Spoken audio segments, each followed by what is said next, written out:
Good evening. I would like to call the regular City Council meeting for August 2nd to order. Madam Clerk, roll call, please. Councilmember Chavez. Here. Councilmember Fish. Here. Councilmember Mann. Here. Mayor Pro Tem Sternquist. Here. Mayor Yu. Here. And the next item is invocation, and also the next item after that is Pledge of Allegiance. So allow me to introduce Pastor Shu and also Troop 169 before we stand up for the invocation. So Pastor Calvin Shu is with Rock Mountain Baptist Church at 6019 Baldwin Avenue. And he started the Rock Mountain Baptist Church after he graduated from seminary in '94. He's been the church's pastor for 22 years. And Rock Mountain Baptist Church shares the same campus as First Baptist Church. The two churches are separate, but many of the ministries are interconnected. Rock Mountain Baptist Church provides services in Mandarin only. They just finished a summer English class last week and will start the fall class in September. And next, I want to introduce Troop 169. My kids and we used to go to 169 years ago. Troop 169 has been proudly serving young boys of Temple City and surrounding committees for 63 years since July of 1953. Dan Arigi was very connected with Troop 169. They are sponsored by the local Elks Lodge, 1328. Troops at 169 currently has 56 scouts ranging in age from 11 to 17. Troop 169 is building tomorrow's leaders and is youth led by Senior Patrol Leader Peter Dahl and Andre Law. Adult leaders give guidance and support our Scoutmaster Rodney Lane, Assistant Scoutmaster Chi Sun, Patrick Dahl, Russell Oshida, Joseph Morrell, Scott No, and Committee Chair Chris Jacobs, and Charter Organization Representative Vince Fascio. They just got back from Camp Bighorn, where they attended summer camp and were specially recognized as an honored troop in the greater LA area. Their program meets at the Elks Lodge every Monday night at 6:30. If anybody wants to join in a great scout team, either as an adult or a youth, welcome to stop by Elks Lodge on Las Tunas Drive in Muscatel and check out the fun. Or visit their website using 169.trooptrack.com. And at this point, please rise for the invocation. Pastor, please. Just we pray. Yeah. Okay. Dear Lord, your mercy is in the heavens, and your faithfulness is high as the clouds. Your righteousness is like the great mountains. Your judging is like the great deep. Our Lord, you give life to this world so that we put our trust under the shadow of your wings. Because of your faithfulness, we shall be abundantly satisfied with the fairness of your house and make us drink of the river of your pleasures. Please bless in the meeting was an attended person, like our city mayor, councilmen, and other officials or other persons who knows your commandment in the laws. Love our laws and love our neighbors, so that they are working hard to serve this community and to meet here. Make the community have a good reputation in Los Angeles area. Please send your blessing and shining your grace to them. Give your peace when they pray for you. This pray in our Lord's name. Amen. Please remain standing for the Pledge of Allegiance.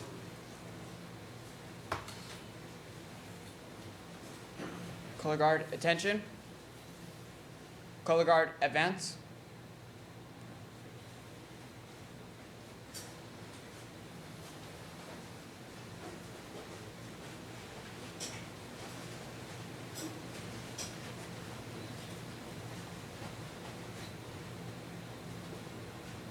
Color guard, present colors.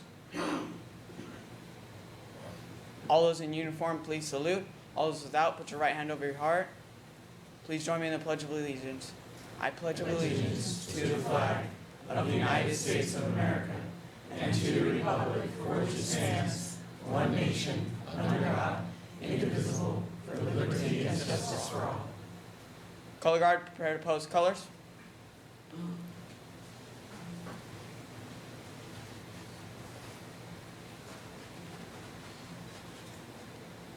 Color Guard, post colors.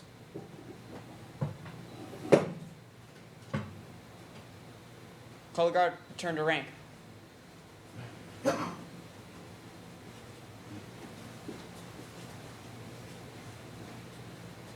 guard, salute. Two. Color Guard, retreat.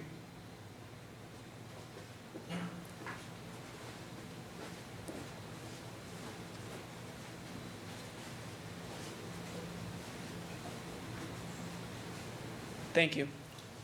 Thank you.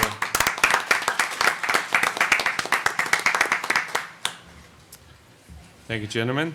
I actually didn't give you the names of the scouts. It's quite a trip. The scout who participated in the colors are Jeremy Sun, Ivan Lin, Justin Tong, Kevin Lim, Kyle Chu, Sky Lane, Angus Sang, Joe Sang, Isaac Yi, Andrew Kong, Adam Kong, and last but not least, Nicholas K. Thank you so much, gentlemen, for the good work. And we'll see you around. All right, thank you. So we move to the next item, which is ceremonial matters. And we have, first of all, Pet of the Month.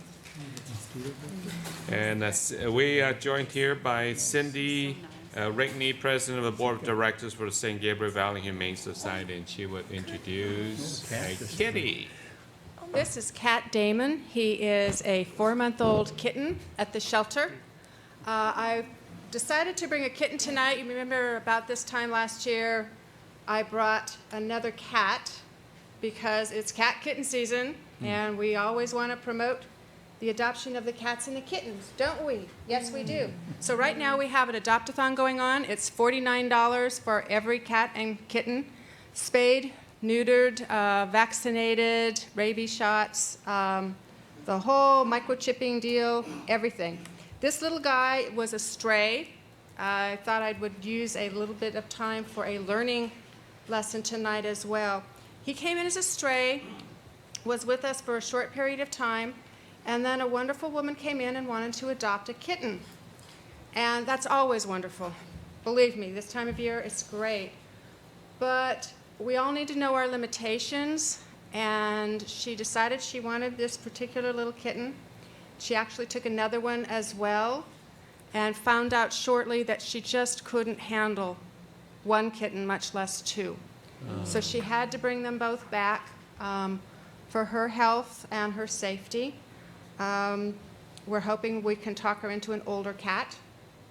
But I just want everybody to understand cats, kittens, puppies, it's a lot of work. And particularly with the kittens and the puppies, the younger ones, we've all got to be really careful. I would never in my wildest dreams get another puppy that's under 1.5 years old. I just couldn't handle it anymore. So this little guy came back, and he needs another good home. So here's Cat Damon. Come visit us. San Gabriel Valley Humane Society, 851 East Grand. Thank you so much. Thank you. Bye. Thank you. Bye. What a good cat. I wish I could take them. Next item is mosquito and vector control.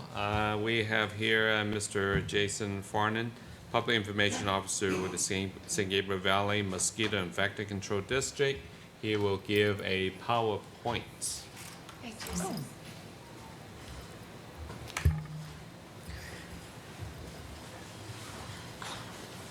Hi, thank you very much. It's always hard to follow Pet of the Month, especially when one named Cat Damon has the podium, so I'll do my best here. But thank you so much for the introduction. My name is Jason Farnett. I'm the Public Information Officer for San Gabriel Valley Mosquito and Vector Control District. The last time I was here to update the council was December of 2014. It's been about 1.5 years, and We have some changes, but the same general information. So like before, I like to start every presentation with this slide, and this is to say that mosquitoes grow in water. And they spend 3 out of the 4 stages of their life cycle inside the water. And so there are a few examples of some common water sources where mosquitoes lay their eggs and grow. And if we can eliminate these sources throughout the community and in our backyards, we can greatly reduce the amount of mosquitoes by doing nothing else but just getting rid of the standing water. So if you remember nothing else of what I say tonight, just keep that in mind. Jason, how long does it take to get from the water to out there in the air where they can? Anywhere between 4 and 7 days, depending upon the weather. It could take as long as a few weeks if it's really cold. But in a climate like we have now, it could be as little as 4 days. Wow. Yeah. So there's 2 different types of mosquitoes that I want to differentiate, because right now there's 2 very specific things happening, but they're very different. And our most common mosquito, the common Culex mosquito that's here in California, they're a vector for West Nile virus. And West Nile virus is the most predominant mosquito-borne disease in California. And with all the news about Zika and some other mosquito-borne diseases that we're hearing about around the world, I just like to remind everybody that West Nile virus is still the most predominant and is the biggest threat for us currently. Invasive Aedes mosquitoes are a different type of mosquitoes that I introduced you the last time I was here. We had just found them in Temple City when I was here last time. And so now the city is fully infested, and I'll talk a little bit more about that in just a second. But they're a completely different species of mosquitoes, and they spread completely different diseases. And the diseases that they can spread are more tropical. And they're the ones that you're hearing that are spreading around South America and in the Caribbean right now. A few examples of that are dengue, chikungunya, and of course Zika. Everyone is probably familiar with Zika at this point. So I'll be talking about both of those things. First of all, with West Nile virus, 2014 and 2015 were both very high years for West Nile virus. In 2014, California had 798 reported cases. There were 517 of those cases were in LA and Orange County. So LA and Orange County combined are always share a bulk of the West Nile cases. Here in San Gabriel Valley, there were 24 human cases, and that resulted in 2 deaths right here in San Gabriel Valley, our neighbors that contracted the disease and died. California statewide, in 2015, 782 human cases with 53 deaths last year. And we're expecting another high year. It's already gotten to an early start. And so what I want to remind people about West Nile virus is that there's no vaccine and no treatment for humans. And the mosquito, or the disease is actually a disease that affects birds. And it's endemic in California, which means that it's always here, it never goes away, and it's constantly being circulated between the birds and the mosquitoes in the environment. And so when the incidence of infected birds rise to a certain point and the population of mosquitoes get to a certain point, that's when that virus starts spilling over into incidental hosts, which are humans and horses. So right now we're right in the middle of mosquito season. We're at the height of mosquito season. So that's why we're starting to see more and more West Nile virus this time of year. There is a vaccine for horses. So any horse owners should know the schedule and have their horses vaccinated. But like I said, for humans, there's no vaccine. So the best prevention for West Nile virus is bite prevention. And there's several ways you can protect yourself from mosquito bites. One of the most important ones is wearing mosquito repellent. And just this time of year, especially getting in the habit of wearing mosquito repellent, buying a good effective mosquito repellent and just having it outside the back door or outside the front door. And every time you go outside on those days and those times that mosquitoes are active, get in the habit of putting it on every time you're outside. Wearing long sleeves and long pants or protective clothing also helps. It's hard for me to say that when it's 110 degrees outside, but it's not so bad when you're working in the garden in the evening when it's cooled off a little bit to be wearing those long sleeves and long pants. The common Culex mosquitoes that spread West Nile virus, they bite predominantly during the hours of dusk and the hours of dawn. So for West Nile virus specifically, make sure that you're being extra careful around those hours. Also, the screens on our windows and doors help keep the mosquitoes outside. So check the screens and make sure that there are no holes and make sure that they fit tightly. And the most important thing, like I mentioned before, is dumping and draining that standing water around your property and reporting standing water around the community to vector control or the city. Can I ask a quick question? Sure. Why is there a vaccine for horses and not for human beings? That's a good question. That's a question I get a lot, and I don't really know the And answer. I just want people to, correct me if I'm wrong, but the fact that you get stung by a mosquito and contract West Nile virus doesn't mean that's a death sentence, correct? No, I mean, and just it's treatable. right, and only 20% of the people who get West Nile virus show symptoms at all. So 80% of the people that contract the virus might not show any symptoms. And a very small percentage, is there, I know you had some numbers up there by death, are there a certain type of population that is more susceptible to that? I mean, is it the elderly, the young, or is it, are there any Yes. statistics to that? So you hit the nail on the head. It's the younger population, the elderly population, or anyone with a compromised immune system. So the stronger your immune system, the easier it will be to fight the virus. Those with a weaker immune system will be hit harder. So they should take extra precautions. Extra precautions. Do you know what kind of symptoms you get if you get hit by It's severe flu-like symptoms. So you'll Flu-like start symptoms. with a fever, joint pain, maybe a rash, and 1% of those who contract the disease will get severe symptoms, and that could include paralysis or death. Wow. All right.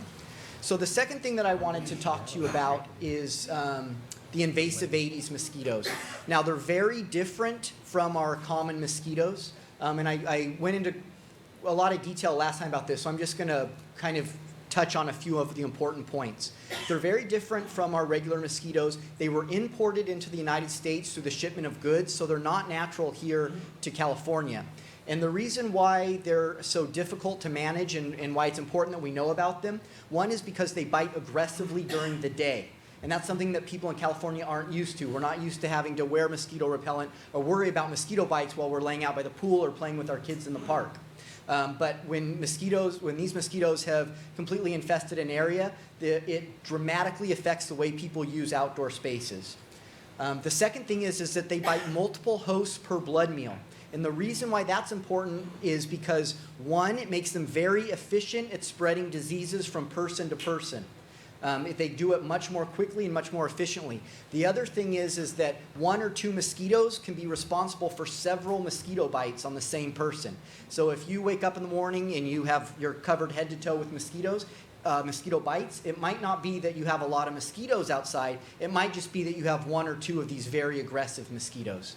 And probably the biggest differentiation between these mosquitoes and the reason why they're such a concern for us in trying to manage their populations is that they lay their eggs in very small containers of water, usually man-made, usually in people's homes and backyards. And so what they do is they lay their eggs on the inside container. The container can be emptied out, the water can be removed, and those eggs can lay dormant for several months, up to even a year or more perhaps, waiting for the right conditions to hatch. So it's very important that residents inspect their properties and learn about what to look for so they can actually remove these sources of water in these containers so that there's no potential for these mosquitoes from growing. Also, these mosquitoes can grow inside the house or outside. They have no problem laying their eggs and growing and living their entire lives inside your home or your office. Now, you've been focusing more on the homes and obviously as the audience that we want to address, but I noticed that sometimes when I'm out on the freeway or something and I see some of these river basins and they have standing water sitting there, couldn't they also hatch their eggs there? And does whoever the agency is in charge of that, are they doing anything to eliminate? Because you always see standing water somewhere. Yeah, absolutely. And a couple of things. One is these mosquitoes, they don't particularly like natural bodies of water.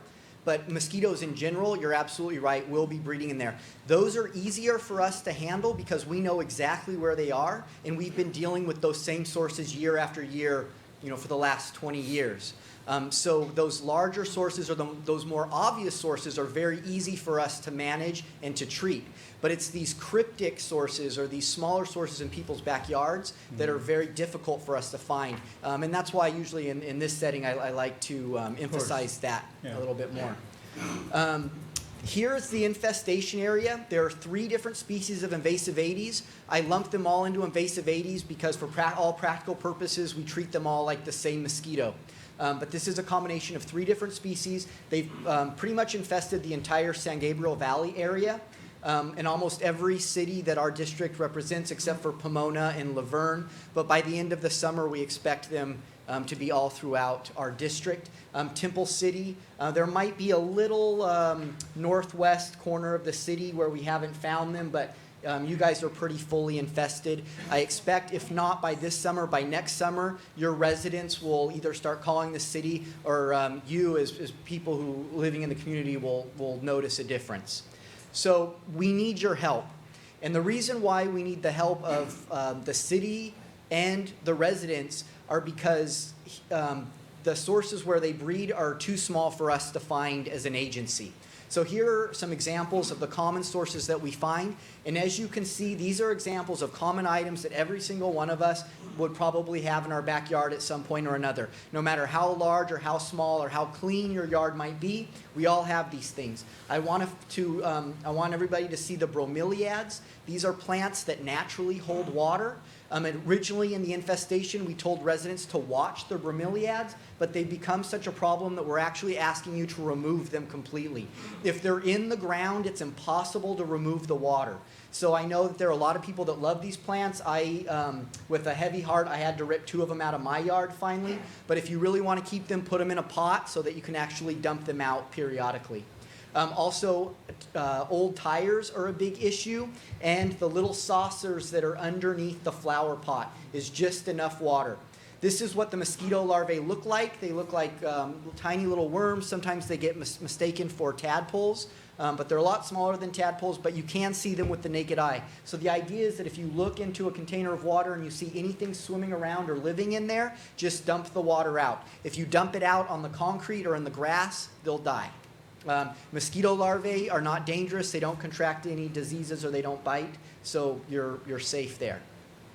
And they don't grow in pools, right? Pools are not. They can if there's no circulation in the water. Okay. So the circulation of the water is really the most important part, even more so than the chemicals. But as long as the pool or fish pond is in good working condition and the water is circulating, then you'll be fine. Ms. Did- Front, the question is over here. Oh. I heard the term mosquito fish. Is that some kind of particular fish that eat these things, or any goldfish or any fish? would Yeah, do? so the mosquito fish specifically are a type of guppy that they feed on the surface of the water, and they're voracious eaters, and they're very hardy. They don't need, they don't have temperature restraints. They can live without circulating water. A lot of fish can't live without circulating water. So if you have a lily pot or a water feature or a fish pond in your yard that isn't circulating, mosquito fish are So where do you get those? good result. You can call the district and we will deliver them, or you can come pick them up for free Oh, okay. from the district, yeah.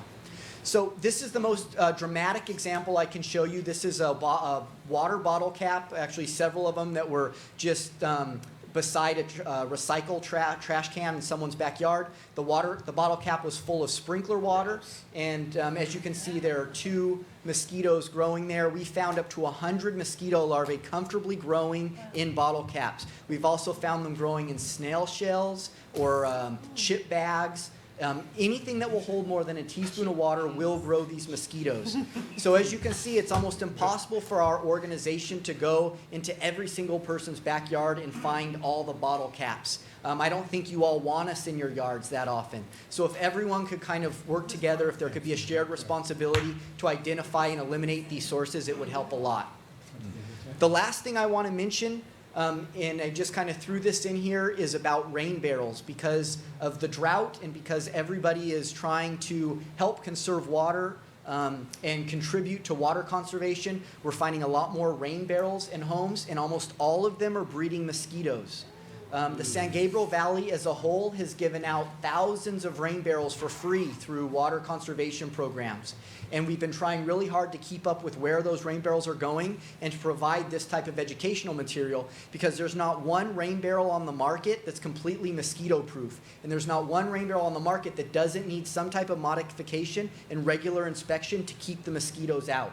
So it's very important as we start to collect rainwater and as we start to create policies and the city start to adopt water conservation policies, that we're thinking about mosquitoes and mosquito-borne diseases while we do that. So what do you Perhaps do? when they issue perhaps when they give out the rain barrels, they should give out a couple of those fish with them. Well, Well, I don't know how much time I have, but the fish aren't good for the rain barrels. One is because Fish in the people rain barrels. shouldn't be storing water in the rain barrel more than a few weeks. Rain barrels aren't designed to store water. You collect the water and you use it right away. And so that's one of the biggest problems that we're seeing. People are wanting to store this water for months and months and months. So if they recirculate it, it shouldn't be a problem. Right, and so if you put fish in it, because it doesn't rain that often, you get rid of, you empty out your rain barrel, your fish don't have any water, and then Yeah. it might be months before not you get good. the next rain. Yeah. So we have a lot of information on our website. Our agency is here to work for you and your residents, so please take advantage of our services. All of our information is here.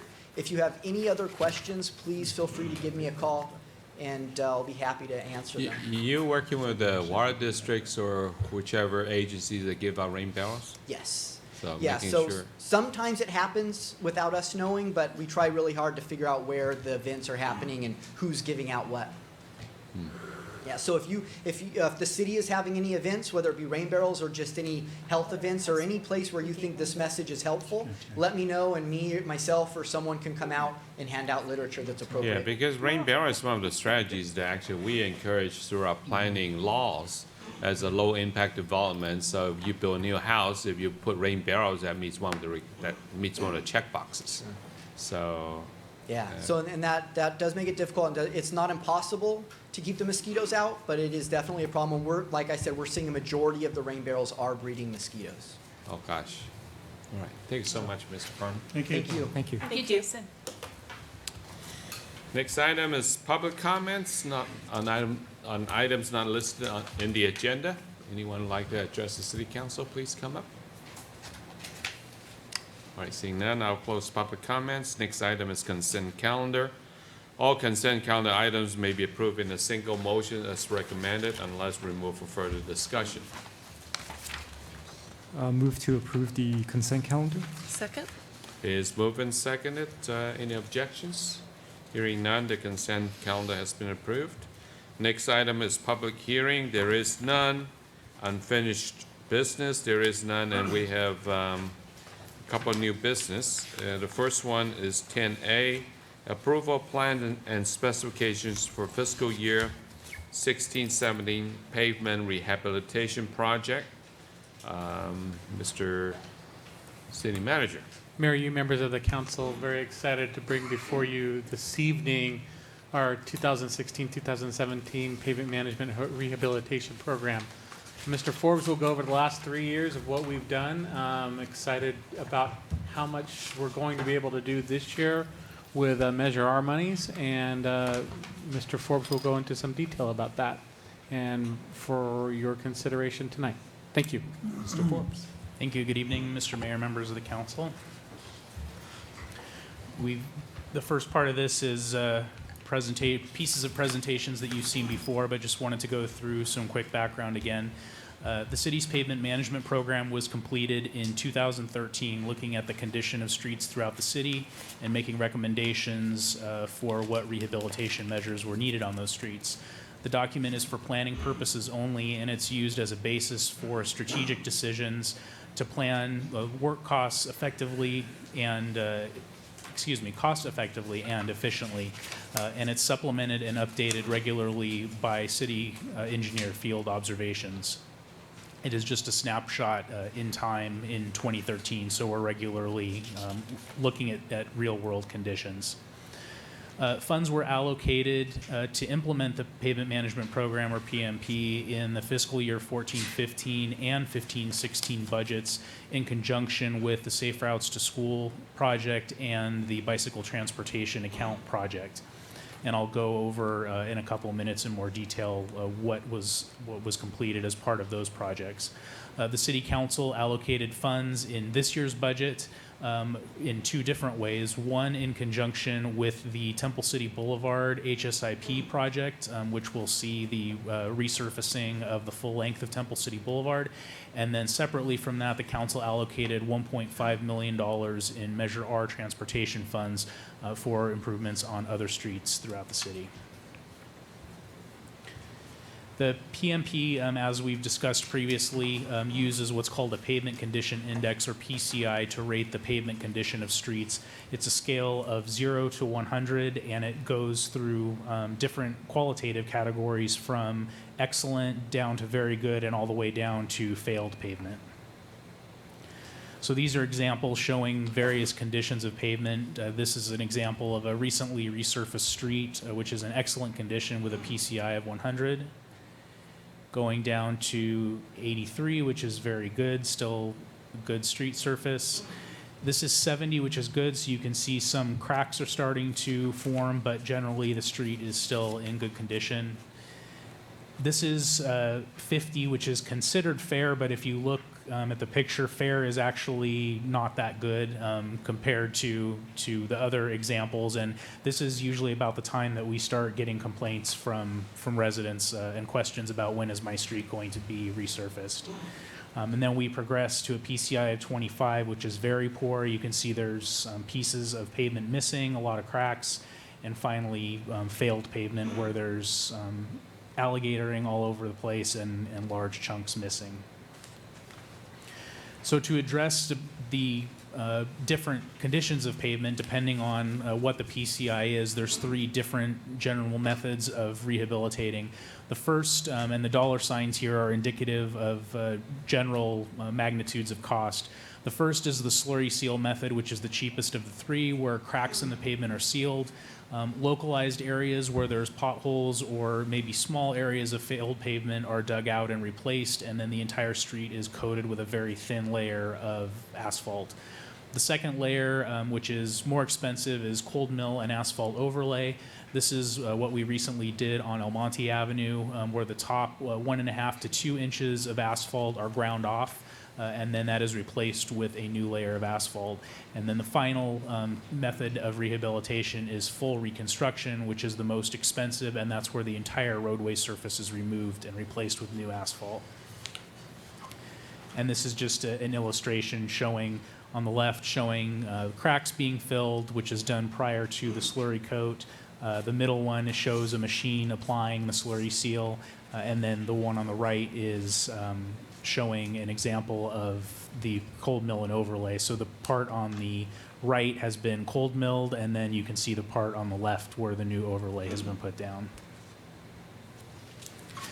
And this is a curve which we've shown the council before, illustrating the main purpose of this graph is to show that as the condition of the street worsens over time, it begins to degrade faster and faster. So you can see the curve starts out not that steep, and by the time you get to a PCI somewhere around 55 is when the curve becomes very steep and the street starts to degrade more quickly. So the point of this is that when we're doing rehabilitation of streets, we try to get to it in a preventive way using slurry seal before the curve starts to steepen and the street starts to drop more quickly. The condition of the street starts to fail more quickly. So now I'm going to go very quickly through what we've completed going back to 2014. For fiscal year 14-15, and actually fiscal year before that a little bit for the Rosemead project, we completed the resurfacing of Rosemead Boulevard and the Safe Routes to School projects. The total of that was 1.2 million square feet of pavement, which represents close to 9% of the total street area of the city. Or if we look at it in distance, it's a little over 5 miles of streets, which represents about 7% of the city. And then this is a list of all of those streets that were completed under that project. Moving ahead to fiscal year 15-16, we had the bicycle transportation account project, which included the cold mill and overlay of El Monte, and Arden, as well as slurry seal of a number of other streets. That represented about 1 million square feet, or about another 8% of our street area, and about close to 5.5 miles, which represents close to 8% of our linear street distance. So this is a map showing what was completed in 14, 15, 16. So you can see the cold mill and overlay on the full length of Rosemead, Arden, El Monte, and then I don't recall offhand what street it is on the far east side. And then the brighter green color is where all the slurry seal was done for the last 2 fiscal years. So our approach for 16, 17, again, we had a budget of $1.5 million allocated by the council. The approach that our city engineer and his staff took in looking at this was to do preventive rehab, so slurry seal, on select residential streets before they reach the critical point where the decomposition of the street starts to accelerate.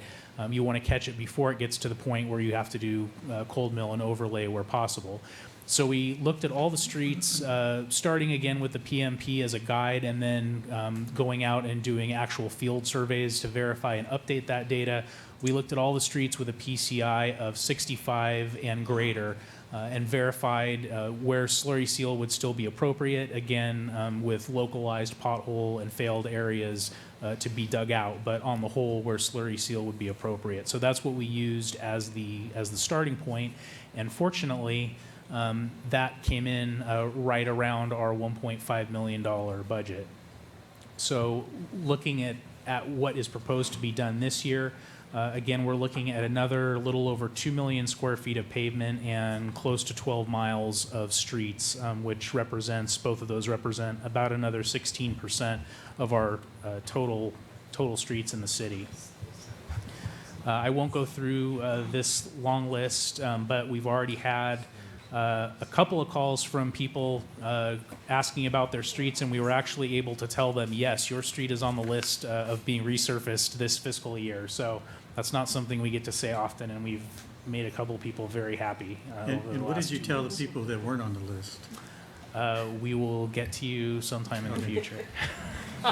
They're on a list, just not the immediate. They're on a list. Yeah, the other list. They're on another list.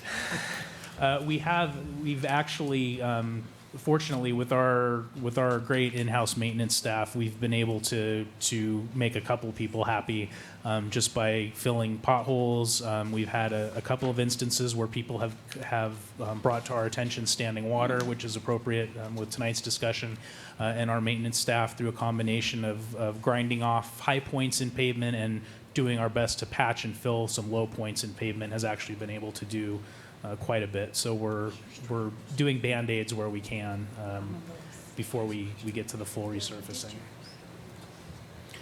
So this is a map showing all of the proposed streets that would be covered under the slurry seal for this year. So you can see it's spread out all over the city, so we can hopefully touch some street that somebody drives on at some point throughout the city. And then this is a map, again, showing what's already been done is the green, and then the blue in the middle is Temple City Boulevard, which will be completed this year as part of the HSIP project. And then the orange color is all of the slurry seals that will be completed with this $1.5 million. So our recommendation this evening is that the City Council approve the plans and specifications for this project, the Pavement Rehabilitation Project, CIP 1302, and authorize us to advertise bids for the project and approve the environmental assessment, finding that it's exempt from CEQA. And I'm happy to answer any questions. We also have our city engineer, Ali Khair, in the audience to answer any questions that you might have. Go ahead, any questions? I just saw one question, Director Forbes.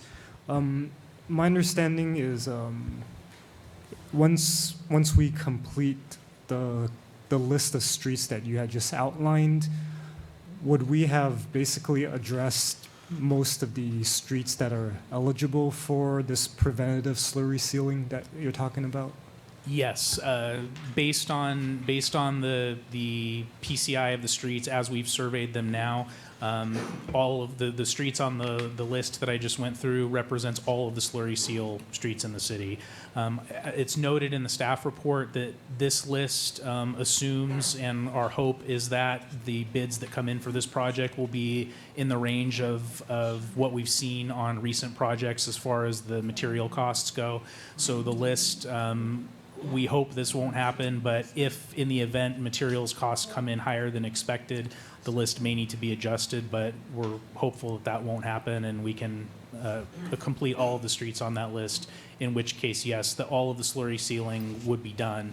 The good news of that is that all the slurry sealing will be done. The bad news is that that's kind of that's the cheapest and easiest part of pavement rehabilitation to do. So then in the future, we won't be able to knock out as many streets per year because it's going to become increasingly expensive. But yes, all of the slurry sealing would be done this year. Okay, thank you. Mr. Forbes, just want to, No, go ahead. Yeah, just question. to emphasize that point, you mind going back to the slide before this? So this picture, the color streets represent the ones that are slurry sealed or will be slurry sealed, and the ones that we have done in the last couple of years, right? Yes. So what it meant, just taking what you just said graphically, is all the streets that are not colored will end up being very expensive to repair and rehabilitate when Yes. we go into. So I just want to put that so people can have a visual as, yeah, we're doing a lot of streets and high percentages, but then again, the next phase is going to be a little bit more pricier. Right. Yes. So, Because the thank- next phase are McCold Mill, problem- yeah, well, Right. it's just that they're in worse They're condition. in worse shape. Yeah, they're worse shape and cost more to fix, yeah. So, that's a great point. Any other oh, yes. You know, I'm looking at this list of streets, and you have Freer on here. And I'm wondering why. Freer was completely redone a number of years ago, a few years ago. And is it that bad? Not where I live anyway, it isn't. And Maybe a I little don't further want down. my neighbors on Freer to get upset with me, but Again, I'm wondering why it's on the list. Again, that's based on, as Mr. Forbes said, an evaluation both based on the PMP, but also on field surveys. Now, there may be some cracking in some areas that may need just that coat of slurry seal so that its useful life goes beyond, if it's a grind and overlay, 10 to 15 years. Maybe this extends that life by another 5 to 7 years, but Mr. Kyer. But according to this list, it looks like they're gonna slurry seal the entire length of Freer, So I'll let Mr. Yeah. Kyer. which was the Miss- same area that was completely replaced, 4 or 5 years ago, maybe? Was it that bad of a job that it needs to be redone? I don't know when it was replaced, if it's 4 or 5 years ago. Yeah, it but was about, was it Vince, do you remember when that was? It was, It's probably more like 4 years ago. I know I 4 or took a 5 lot of years. heat for it because I 4 think or it was 5 years mayor ago. last time. 5 years ago. Is that a fix the mayor? Yeah. Fix the It's Mayor five- Street, what to do. 5 years, right? 5 years Okay. ago. 5 years ago. Again, the decisions are made based on maintaining certain payment condition index levels, and slurry is one of the cheapest methods that can be implemented. So that's how the decision was made. It's not unusual to slurry seal every 5 years, by the way. It's not that Okay. unusual. Well, yeah, well, I guess that's my question. Yeah, it's is- not that unusual, but Okay. since we have the budget, we're hitting all the streets, Right. it's such an insignificant cost, it would be a good idea to slurry seal Now, that my street. second question was, I know in some of these streets, including Freer, is where we put the bike markings. Correct. So those are going to be removed and then put back? In some areas, it will require, in some areas, we may work around them to the extent possible. I was kind of hoping you'd cover them and then not put them back. I don't know, maybe that's a discussion I for another day. understand. Okay, so when you slurry it, you may not Yeah. go over those bike markings, but wouldn't that kind of leave a different look on the street? Like you're gonna have part of the street that looks old and They've got to slur. Let us the other look, part will They've look gotta cover new. them. let us look into what we can do I- about those. Well, I'm just The bike, kind of trying to stay ahead of the game because I Right. know we're gonna get those Yeah, okay. questions from people. Well, what happened to our street? they went around the bike markings and now there's a two-color street, and, or they went over the bike markings, are they gonna put them back, or, those are questions that we would Right. undoubtedly receive. Yeah, the bike markings are not extensive. They're at the end, beginning of the blocks. So it's not continuous bike markings. If you're referring to legends, that little I'm bicycle referring to legends. those, Le- those little big bicycle, ugly markings yeah. right in the middle of the street. I understand.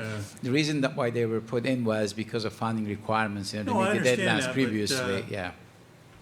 I think, not speaking for my colleagues, but I think when those bike markings went in, they kind of took us a little bit by surprise, I and see. now we've got maybe another shot at maybe dealing with those issues again. Maybe we We'll- may not want to drop the ball on this Okay. one. We'll certainly look into this item. I have a question. Can I just add No, a no, no, little go bit ahead, go ahead. before, just to follow up with what the city engineer, actually, some of the discussion was actually taken place in the ad hoc committee when we made the recommendation. Myself and Councilmember Min, we look at the streets, and I guess we agree with staff that it's actually the most economical actually to put the slurry seal on the best streets. So Yeah, and I the remember when we answer had the was report, that was Right. the I recommendation. going from as well. 65 on all the way up to the Right. very top, Right. because even though FRIA may have been done within, I think it's actually more than 5, maybe like 6, 7 years. Yeah. And it's gonna extend it so much more. Correct. So. No, I understand. the So that's why we philosophy. said, 65 and moving up. And I also want to mention one other thing that Mr. City Manager also, and the city engineer also pointed out. Because asphalt pavements pricing is largely driven by the cost of oil. And because crude oil is at the lowest right now, so we're actually getting the maximum bang for our buck by doing more. Correct. We are in price, as Mr. Forbes indicated, if the prices come in as they have been coming in the last few months, we'll be able to do all the streets. But then again, things change, and we'll have to see what the bids are going to come in. And also, if we just leave one area, small area for slurry seal, come back 2 or 3 years later, that price will be much higher because of the initial moving requirements. Thank you. I have one more quick question or observation. On the way over here tonight, I was coming up Golden West, and was coming up to the light at the intersection at Las Tunas, and I noticed that there's a big hole in the pavement, probably about this big, and the asphalt that presumably was in that hole is now sitting a few inches from that hole.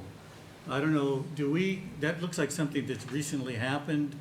Do we have a mechanism that we have people go out and take a look at these things? Depending on the scope, depending on the scope of the project, Mr. Martinez and his crew can actually take care of that. Yeah. We'd have to go out and evaluate Well, I was it. gonna bring it up to you before the meeting, but since we're talking about streets right now, I thought I'd just mention that there is a big chunk, and Las Tunas and. right, it's on Golden West, just south, just as you approach the intersection at Las Tunas, right between the laundromat and the medical I know what you're buildings. talking about, sir. Yeah, so it's right here, I mean, just right out, you could walk there from here. Yeah, obviously. Mr. Martinez will take a look at it tomorrow. Yeah. We'll be able to evaluate if we have the capacity internally to do that. Sometimes we don't, and Yeah. we'll address it one way or the other. Okay. Councilmember Fish. I just wanted to mention that I was in the city of Glendale a few months ago, and they have the same bicycle markings that we have, but they're about the third of the size. So I was just wondering if we could maybe take that into account. I know ours are huge. I saw some in They are. city of Monte, they look just like ours. Yeah, well, in Yeah. Glendale, they're quite smaller. We'll take those into consideration. And like I said, I don't know definitely. what the regulations are, but Okay. Thank Good you. point. Good point. Any other questions for staff? Okay, well, okay, go ahead. I know I'm not on here. By any chance, when we start doing specific streets, do we coordinate with any of our water companies? The last time my street was slurry sealed, must have been 4 days later. They came and dug up the whole right side of the street, and then we had a two-color street. On most roadway rehabilitation projects, we try to coordinate with all of the utilities because the policy is not necessarily on slurry seal, but definitely cold mill overlay, complete rehabilitation. Some cities have taken the step of saying, utilities, you have your one shot right now to get in here, get out. A lot of times that's more on reconstruction. I don't know what we do, Mr. Kyer, on slurry seal. Do we try to notify you? Yeah, we actually notify utility Okay. companies, but in most of the time, if there's an emergency, they have no choice but to come in and do that. In those cases, we require them to at least do a large area cut, not a small patch, so that it blends at least with the rest of the You know, street. go ahead, I'm sorry. This one wasn't an emergency that I asked and they said, oh, we're just replacing the pipes. But there's only 200 homes. I have East Pasadena Water Company. It's a very small, family-run water company. So maybe just if we can coordinate with them in case Yes, ma'am. those pipes are being replaced now. Sure. You know, just a follow-up, I know that, I think Golden State just did some major pipe repair on Freitas, I believe. Yes. And they just left it, I mean, It's a mess. it's a mess. Is that, do we have no control over that, or how does that work? Because I've gotten numerous complaints that, you know, they come in, they do a good job, the people are happy with the water, it works now, but the street just looks just a patchwork, and a lot of times, and I think it's even on Freitas, unless they're not done with it, it's not really even. They just come in, they put that, you know, the overlay on top of it, and that's it, and they're gone. They're gone for a long time. I don't know if they're ever coming back, Yeah. but, There's been a couple areas the Golden State has done over the last month and a half to 2 months, and they've done a complete semi-rehabilitation of the street. We'll check out Freitas I as think well. around the corner from my house, I think it was on Persimmon, they did a Okay, similar I haven't seen job. that part of town, but we'll double check it. I don't know if they came and rehabilitated that street. I mean, at least as far as in my area with Golden State, I think just about every repair job has just been to leave that strip that they repaired, and that's it. There's no overlay on the rest of the street, nothing. And until it kind of blends in after maybe 1 or 2 years, it doesn't look very good. And I don't blame the residents for complaining about But it. that's a great comment. I believe they need a permit from us before they work on our streets, right? Right, and there are certain requirements we refer to as a T-cut for the repairs. It should be done accordingly, and I'll check with the inspectors as well. But we can't ask them to go ahead and do the full street.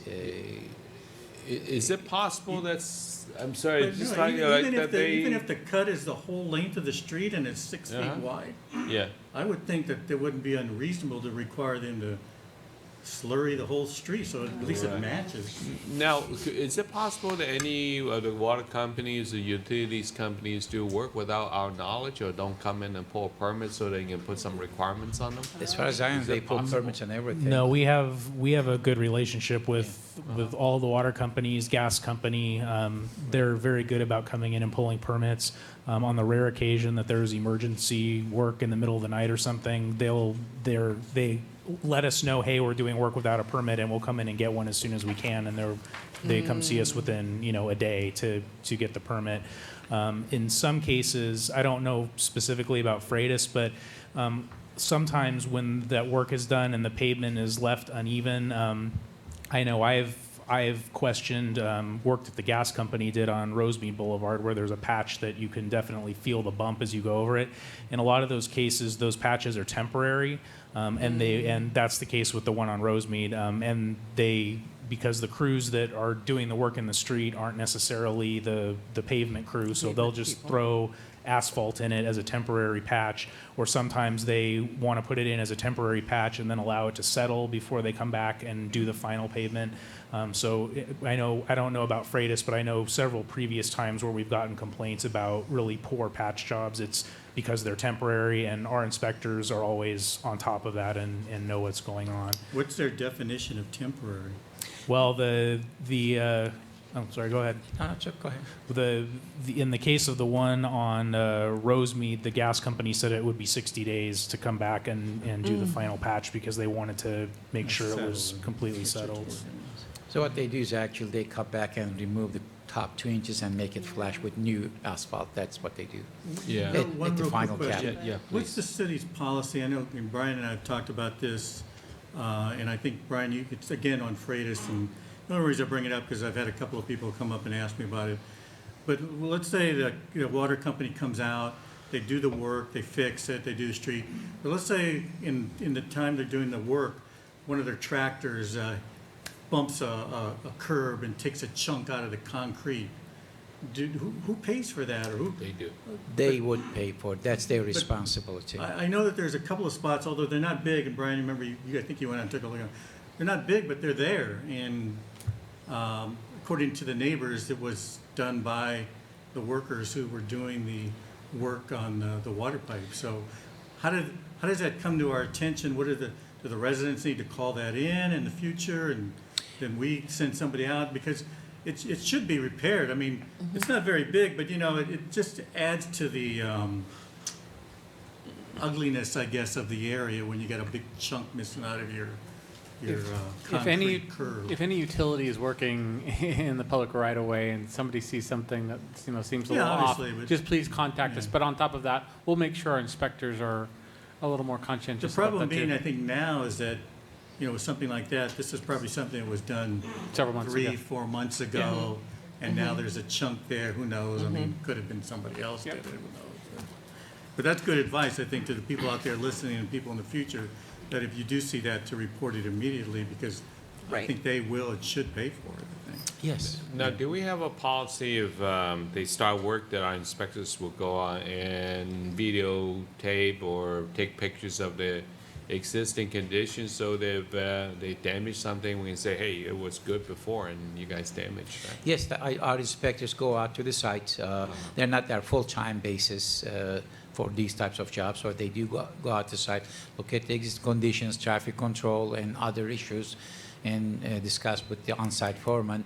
And most of the time, they do notice any damages, and they will require them to fix it. They do. Utility companies have been very good to work with. They do fix those areas immediately. Yeah, thank you. Yeah, and then to the point of temporary versus permanent fix, actually, my street was one time, we had multiple temporary fixes, and I remember asking the person doing the temporary fix, so why is it so bumpy? He said, well, I don't have the tools, but I can finish it and patch it up, and then eventually, maybe a couple months later, they have another crew, much bigger crew, came and repaved the entire street, so. Yeah, I think Yeah, it it just gets on a happens. schedule.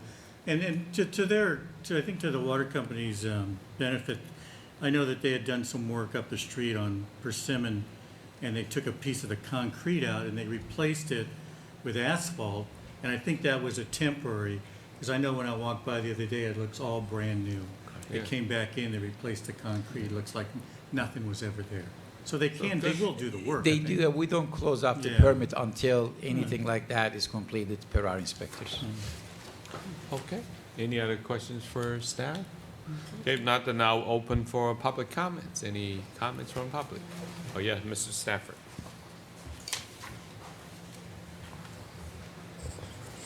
Mayor Pro Tem Sternquist, council members, and city staff. I've seen the hole that Councilmember Chavez is talking about on Golden West. It's gotten a lot bigger.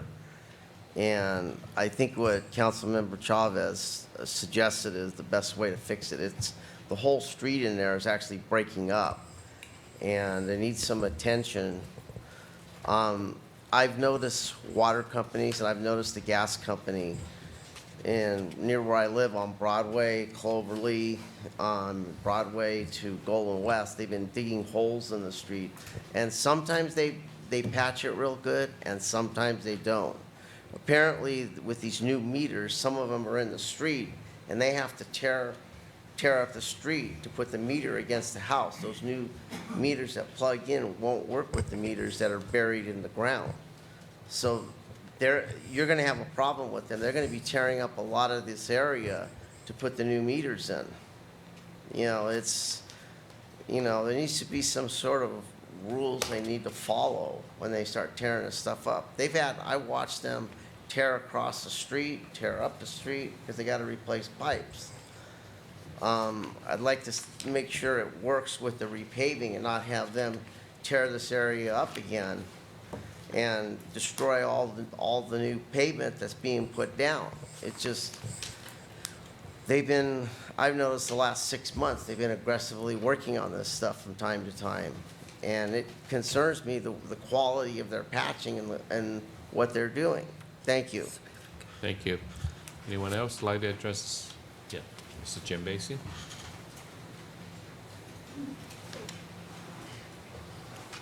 Good evening, Mayor and council members. Jerry Good evening. Jambazian. I have two questions. Does the city have an overall grade for pavement overall, not just in certain areas? And if they do, what is it now, and what would the grade possibly be at the end of this slurry cycle? Okay. And then my second question would be, I noticed on the map, I couldn't see it because it was too far away, but Loma, I think parts of Loma are going to be slurry sealed, but I don't think it's in the area that I'm thinking of. But I'm thinking of between Garibaldi and Hermosa on Loma, and I don't think that's in the schedule. But I'm just wondering, what's the approach when I know that there's 3 manhole covers in that area between Garibaldi and Hermosa, and they're at least probably, in my estimation, 2 inches sunk down.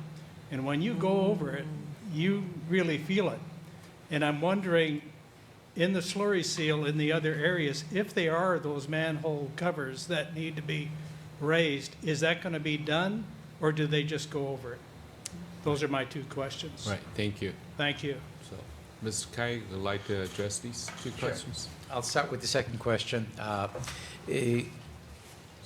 We have an allowance for what we call local repairs in those areas.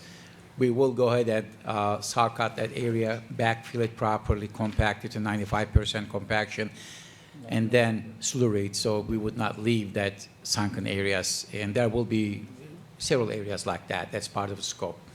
And the first question, I don't recall, yes, we do have an overall pavement condition index. I don't remember that offhand. 62. 62. It's a good Okay, there you condition go. rating. Okay. Yeah. We'll take it. Yeah. So obviously, I think, Yes, to sir. answer Jerry's question, obviously doing this Yeah.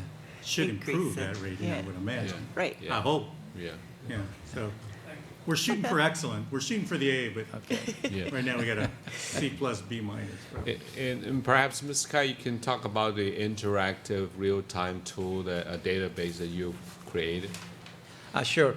The map you see there is actually a database. It's doing with spreadsheets. Everything is connected to each other, so we can literally evaluate the street, and if that street meets certain criteria, by just clicking on it, it will also go into the map, into the database, multiple locations, and create also a cost estimate that puts out the report. So it's a very interactive tool, and it also keeps records of everything for the city, continuously updated.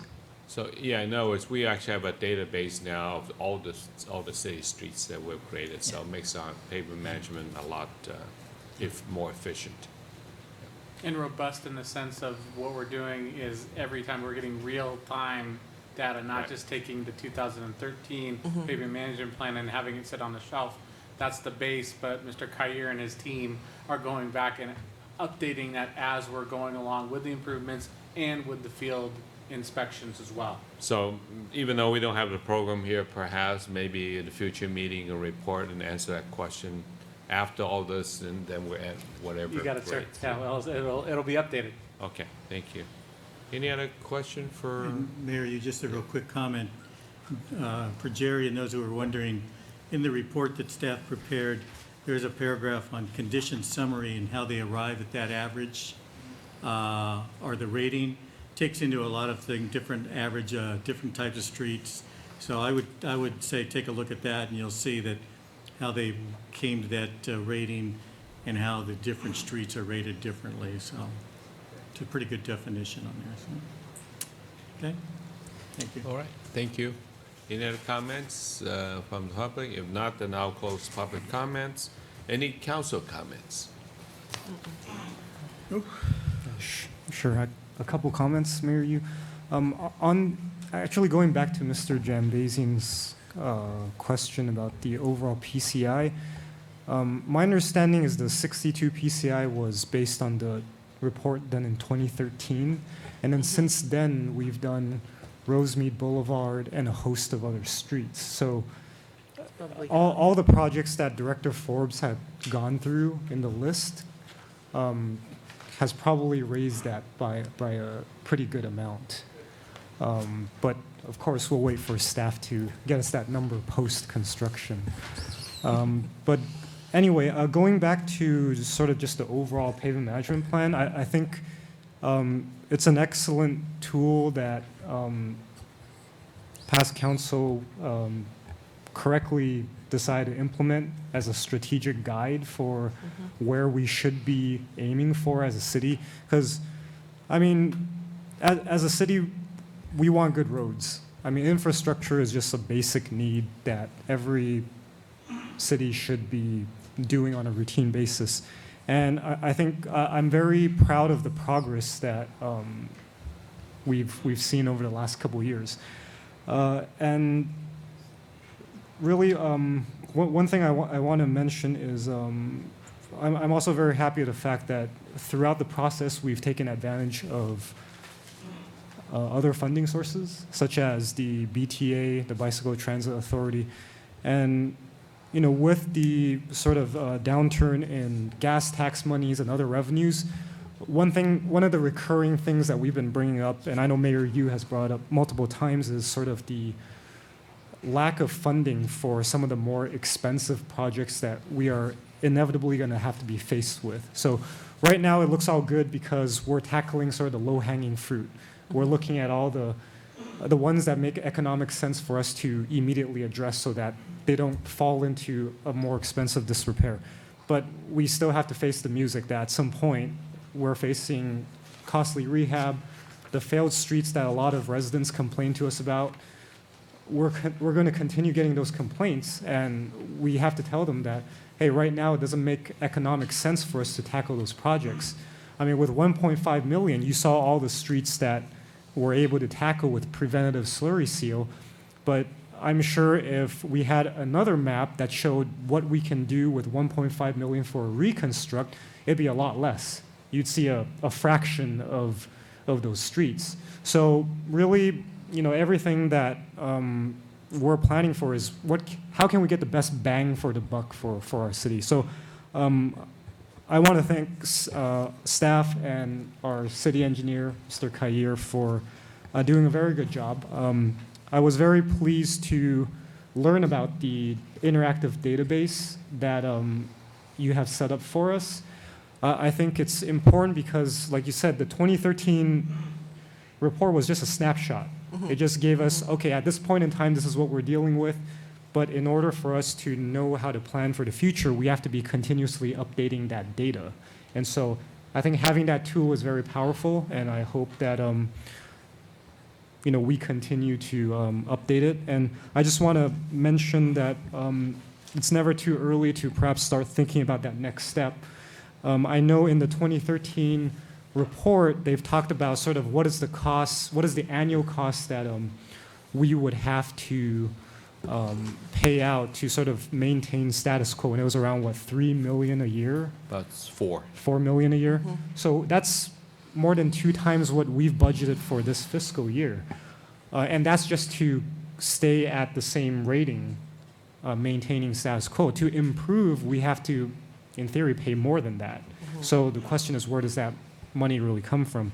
And really one question I guess I would have for staff to maybe look into is, and I never asked this question, is do we really, how accurate is that estimate, that 4 million? How does it match with, you know, we have some projects that we've done recently, and we have some sort of unit costs that we can sort of compare to. How accurate is that estimate? And, you know, what is kind of, can we have like an updated number of what that true cost is for maintaining our streets or perhaps improving on rehab. I think that would be a good thing to know. So at least from a budgeting standpoint, we as a council know what we're truly faced with in the future. Thank you. Any other comments? Well, not that I don't disagree with Councilmember Mann, and I agree with most of what he said, although that's not going to do much for the people who have the bad streets. Yeah. And they're out there wondering, well, wait a minute, I have a really bad street, that means I'm not going to get anything done?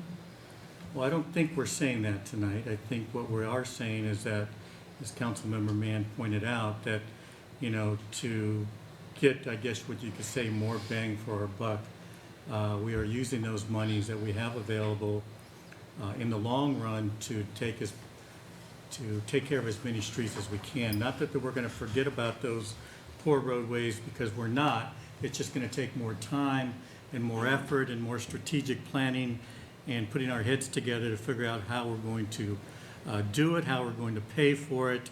But it will get done.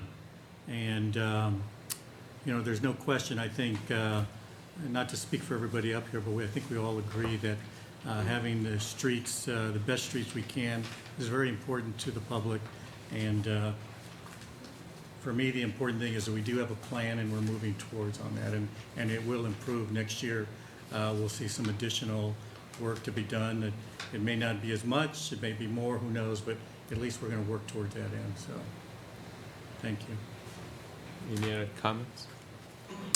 No, I want to chime in a little bit on that future planning. I may sound a little less optimistic on this than others.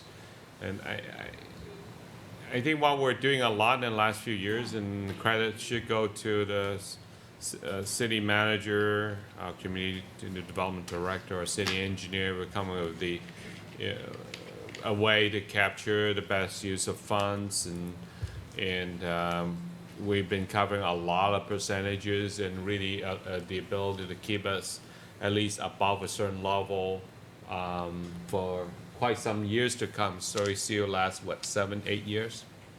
You know, at least. So it bought us some time. But like Councilmember Shaw was saying, I mean, there are still bad streets out there that we need to fix. But I think when we did the pavement management plan back in 2013, I think it had pointed out that it needs maybe $3 to $4 million a year. But so far, we have not been putting that kind of money into our pavement. Granted, we're taking advantage of the lower costs and we're doing all the lower hanging fruit first. But at least in my opinion, unless and until we have a program that generates funds, maybe at least in the range of $2-3 million a year, we're never gonna catch up. As a matter of fact, because all roads deteriorate, trash truck coming through twice a week, and all the other heavy vehicles, and rain and sun and all that, our roads are slowly deteriorating. I think we as a community need to recognize the fact.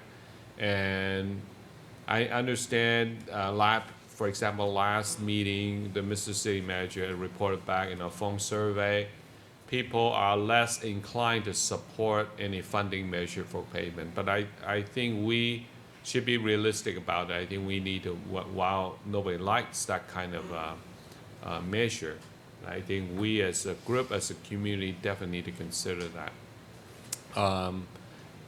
Because it will deteriorate our roads slowly and surely, and we have to find a way to fund it, to support it. We may be able to hold out for a few more years with what we've done, with what we can, but without a steady funding source, in my opinion anyway, I don't think it will ever catch up. It will slowly deteriorate. So that's my comment. So with that, I'm ready for a motion. Mayor, I would move that we approve the plans and specifications for the fiscal year 2016-2017 pavement rehabilitation project capital improvement program, CIP number P13-02, authorize staff to advertise the project for bids, and that we approve the environmental assessment for the project by finding the project categorically exempt from environmental review under the California Environmental Quality Act pursuant to Section 15301 of the state CEQA guidelines pertaining to minor alterations to existing public facilities. Second? It's moved and seconded. Madam Clerk, roll call, please. Councilmember Chavez? Yes. Councilmember Fish? Yes. Councilmember Mann? Yes. Mayor Pro Tem Sternquist? Yes. Mayor Yu? Yes. So the motion carried. And thanks again to staff, to city engineer for coming up with a good plan, pavement management plan. Next item is 10B, discussion regarding recycling center at 9470 Las Tunas Drive. That is Ralph's Market. So, Yes, There's thank the you. forms. Again, Mr. Mayor, members of the council. At the last city council meeting, the council asked for a staff report regarding the recycling center that's located at 9470 Las Tunas in the parking lot of the Ralph's Supermarket. Some quick background. In 1986, California adopted Assembly Bill 2020, which is commonly known as the Bottle Bill, which established a requirement, among other things related to recycling, established a requirement for a network of recycling centers throughout the state so that the public could recycle beverage containers. That law has changed a little bit over time, and the scope of what's covered under it has increased. But for the purposes of the recycling centers, what it required then and continues to require now, in a nutshell, is that a recycling center be located within a 1/2 mile of every supermarket in what's referred to under the law as a convenience zone. And most of the time what we find is, as in this case, is that the recycling centers are located in the parking lot of the shopping centers because that's usually the most practical and convenient place for it to be located. So in this case, the recycling center here started operating sometime prior to August 2000. We don't have records of exactly when that happened because it initially opened without any permits or approvals from the city. So as a result of code enforcement action at that time, they came in and sought the necessary approvals, which resulted in September 2000 in the Fast Track Modification Committee approving a variance and a conditional use permit to, they referred to it as reestablishing the 2 recycling containers as part of a new automated recycling center. Since that time, we've received occasional complaints over the years from residents. We looked at the code enforcement history, and actually, since the staff report was prepared, we've also had an opportunity to look at the call history from the Sheriff's Department. From the code enforcement perspective, we've had a few complaints over the years, primarily related to recyclables piling up outside the center and not being cleaned up in a timely manner. The recycling center operator has generally been very responsive to that. When our community preservation staff contacts them, they typically clean it up fairly quickly and are responsive to those concerns. With regard to the Sheriff's Department calls for service, there's been only 4 calls for service to the recycling center over the past 2 years. One of those was for a fight that was unrelated to the recycling center and just happened to be occurring there. One was for someone who was very upset about what they perceived as the poor customer service they received at the recycling center. And the other 2 calls were transient-related issues, transients behaving in a way that people were concerned about. But generally, on both the code enforcement side and the sheriff's calls for service side, it's what we would generally consider a low volume of calls and complaints. There's been actually more complaints about trash and other issues related to the Ralph's Supermarket itself as opposed to the recycling center. So the staff report goes into some detail. I'm happy to answer questions, but I won't go into all the detail in the report about the process that would have to be gone through to look at moving or removing the recycling center, but because they do have the conditional use permit and variance, they do have rights to be there, and there would be a process to go through to change that. And then in addition to that is the concerns under AB 2020, and if the recycling center were to close or move, the convenience zone would be considered out of compliance with AB 2020, and there are potential ramifications related to that too. So with that, I'm happy to answer any questions, or if you'd like me to go into any further detail, I can. Go ahead. Do we have any other, we don't have any other supermarkets besides Ralph's, do we? In the city? That would qualify as a Value supermarket? What, Value Mart? Value Mart, Mart, Super and Super A. Oh, Super A, that's right. Okay. The state law specifies criteria as to what qualifies as a supermarket, and it has to do with your gross sales volumes. I don't know. I would imagine that both of those markets probably do qualify. And we've actually, not the Super A, the Value Mart has actually received approval to put in its own recycling center. That it has not been put in Value yet. Mart has, you said? Value Mart has, yes. It Received has not been approval installed from- yet. From us? It From was I believe it was through a conditional use permit process. I don't remember how long ago it That goes was. to planning. Through planning, yeah. What is the Fast Track Modification Committee, is it? I never heard of anything like that. Is that something they just made up back in 2000, or? It's We don't actually have that now, do we? we do actually. do? We don't use it in practice, but it is still in our zoning code. It's a committee that's composed of the city manager, the city attorney, and the chair of the planning commission, and it describes a specific process that entitlements can go through that committee. In practice, we do not use it because it's kind of an end run around the planning commission, basically. So we don't offer it to people typically, but it is still in our code. Is that, maybe because we had our city attorney was our city manager at the time? Possibly. When this was approved, when this particular application was approved, that was the case. Well, I know it's not probably the time or place, but I would, for one, like to look at that, and Mr. City Attorney, if we have that on the books, I don't know why we should have that on the We do have it on the books, and when I became your city attorney in 2009, it was one of the very first things I identified that we should not use and that we should repeal. We just Okay. haven't Well, gotten to it. well, So maybe we be need- more Okay, than well, happy to maybe work with the yes. city I think manager it's time to to get bring to that that back in since front it's of you. been brought Yeah. up. We're as part of the zoning code update that we're doing immediately following the general plan update. We're looking at all of our approval processes, so that would be one that we can. Yeah, but very that was, easily- you say following the general plan update, that's years from now, though. It'll probably be a year or so. I mean, we can certainly bring you an ordinance I think faster that's if you'd something like we to can get rid just of it clean up right more away. quickly. But we could It certainly do that. it's not really consistent with the transparency and the rules that we've been trying to follow the last few years. But I guess the formation or calling of such a committee to me will be the city manager who. Technically, it's me. I have never utilized it in my entire tenure here and don't intend to. I don't think we've utilized it No, since not I've been on council. No, that I can not recall. when we're on the. I don't recall on it, the- but that's why when I saw that, I go, Commission, what is no. that? I never heard of such a thing, but I don't know. I know it's for another argument another day, but I would rather see us look into that. There's absolutely no reason for it that I can think of for it to be on the books, and we might as well clean it up sooner than later, so. But anyway, that'll fit. Maybe we can add that to the motion. Yeah, well, we'll see. I think, no, that's all I have as far as questions. All right. Well, is the, does Ralph's own the parking lot, the whole parking lot where Rite Aid is also, that section, or is it?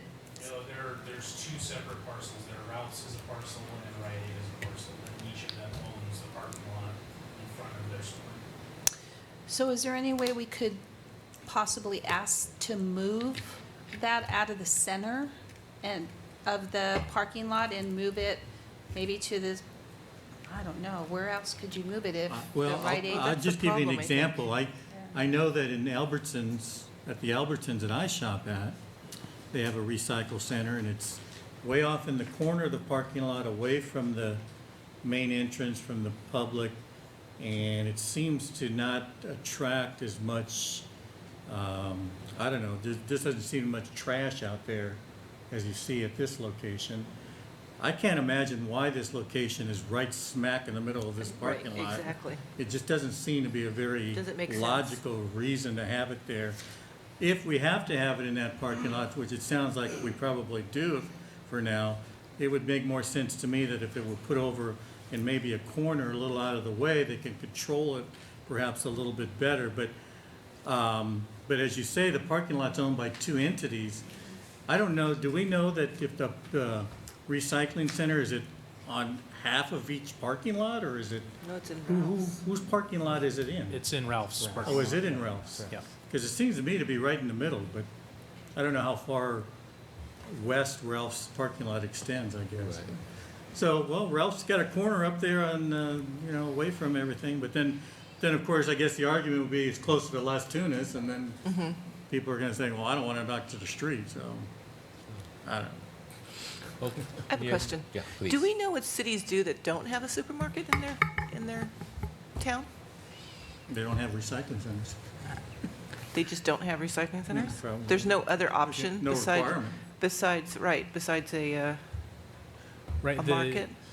the requirement under state law is that a center be located within a half mile of every supermarket, and it's actually, I believe under the law, the responsibility is on the supermarkets to provide those, but the city also has obligations under the law to not stand in the way of them being established. If we, through our zoning or through discretionary decisions or whatever, prevent a recycling center from locating at a supermarket, the state could potentially stop our beverage, I don't remember the full name of it, but the recycle funds that we get every year. They could stop We those. could relocate it as long as it was within a half a mile.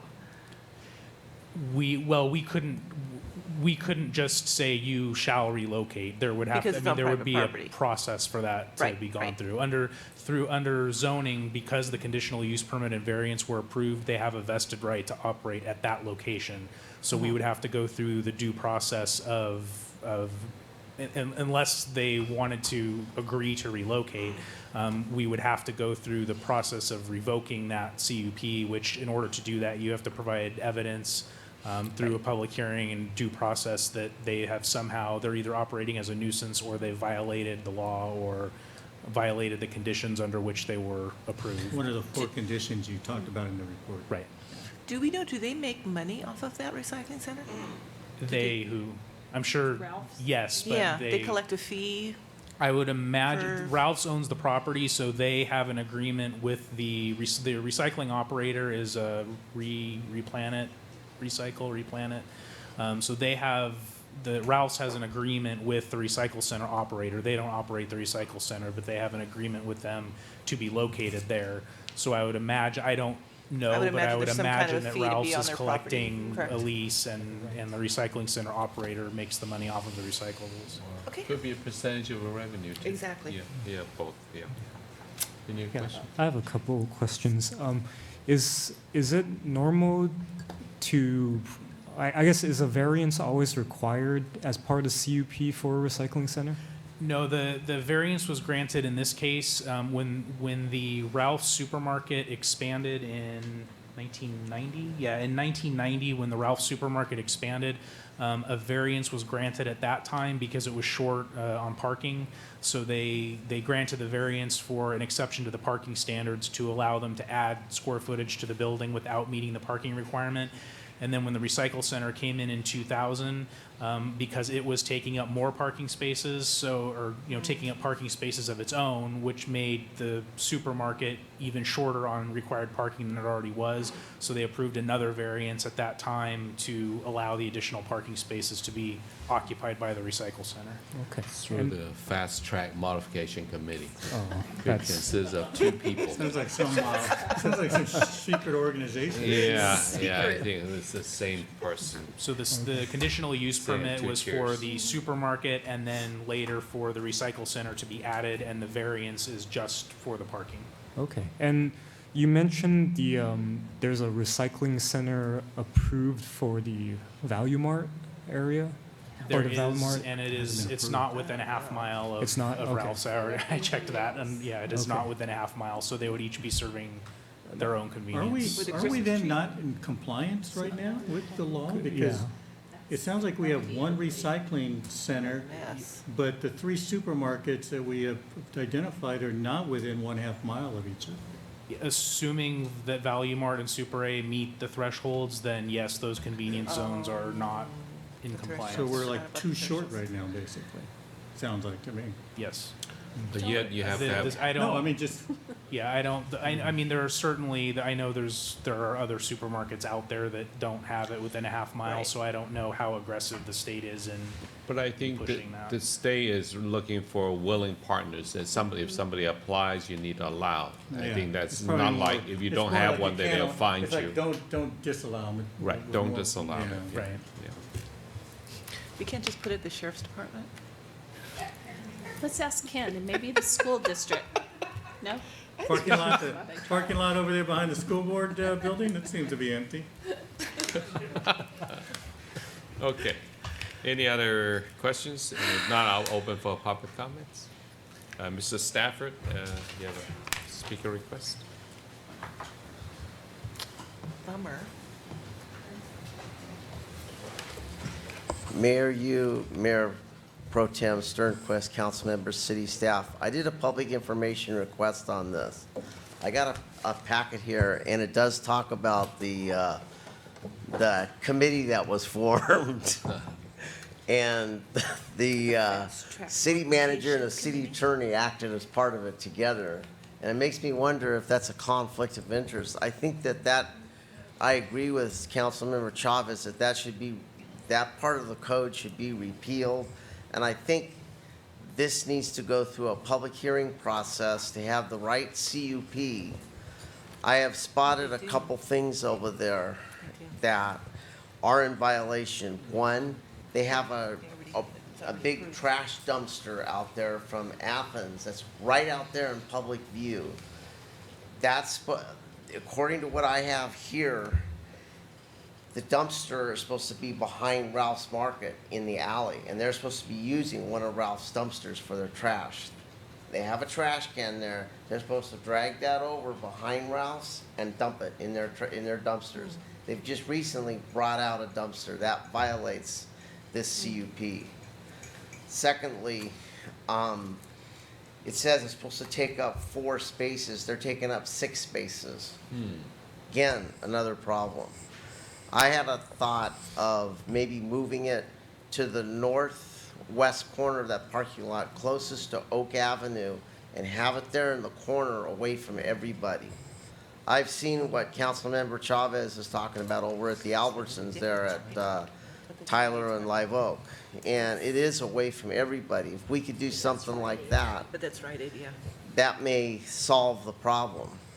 And that recycling center brings the transients to a point. It has been one of the problems with them. They go get their money, they go into Ralph's, and then they hang out front trying to get more money. It's been one of the ongoing problems there. I spent Saturday going through this packet, and it was kind of interesting to see that committee. It just cracked me up when I saw it, And, Mayor Pro Tem Sternquist, that was done during the days when Mr. Martin was here. It was one of his things he created, And I wonder if there's some legal issues with it that I agree with Councilmember Chavez, repeal that part of the municipal code, bring it back to council for a public hearing, repeal it, bring this back for a public hearing, and have the right CUP. They've also adjusted their hours. In this, it says 9:30 to 5:30. They're closing at 4:30. At one point, they were running this 24 hours. I got pictures, if any of you want to see it, where it shows a diagram for after hours. You could go there 24 hours and do it yourself. And it's just kind of interesting how they've made their own changes. And the other thing is, people bring these big bags of cans, plastic, and they pile it. Imagine where I'm sitting, that's the gate, little gate area for them to pile it. They're piling it outside, and you drive around to look for a parking space, and you can barely get through. That's a violation. They're supposed to have a clear-cut area where it doesn't interfere with traffic. Where it is right now is very problematic. Thank you. Thank you. Thank you. Any other comments from the public? See.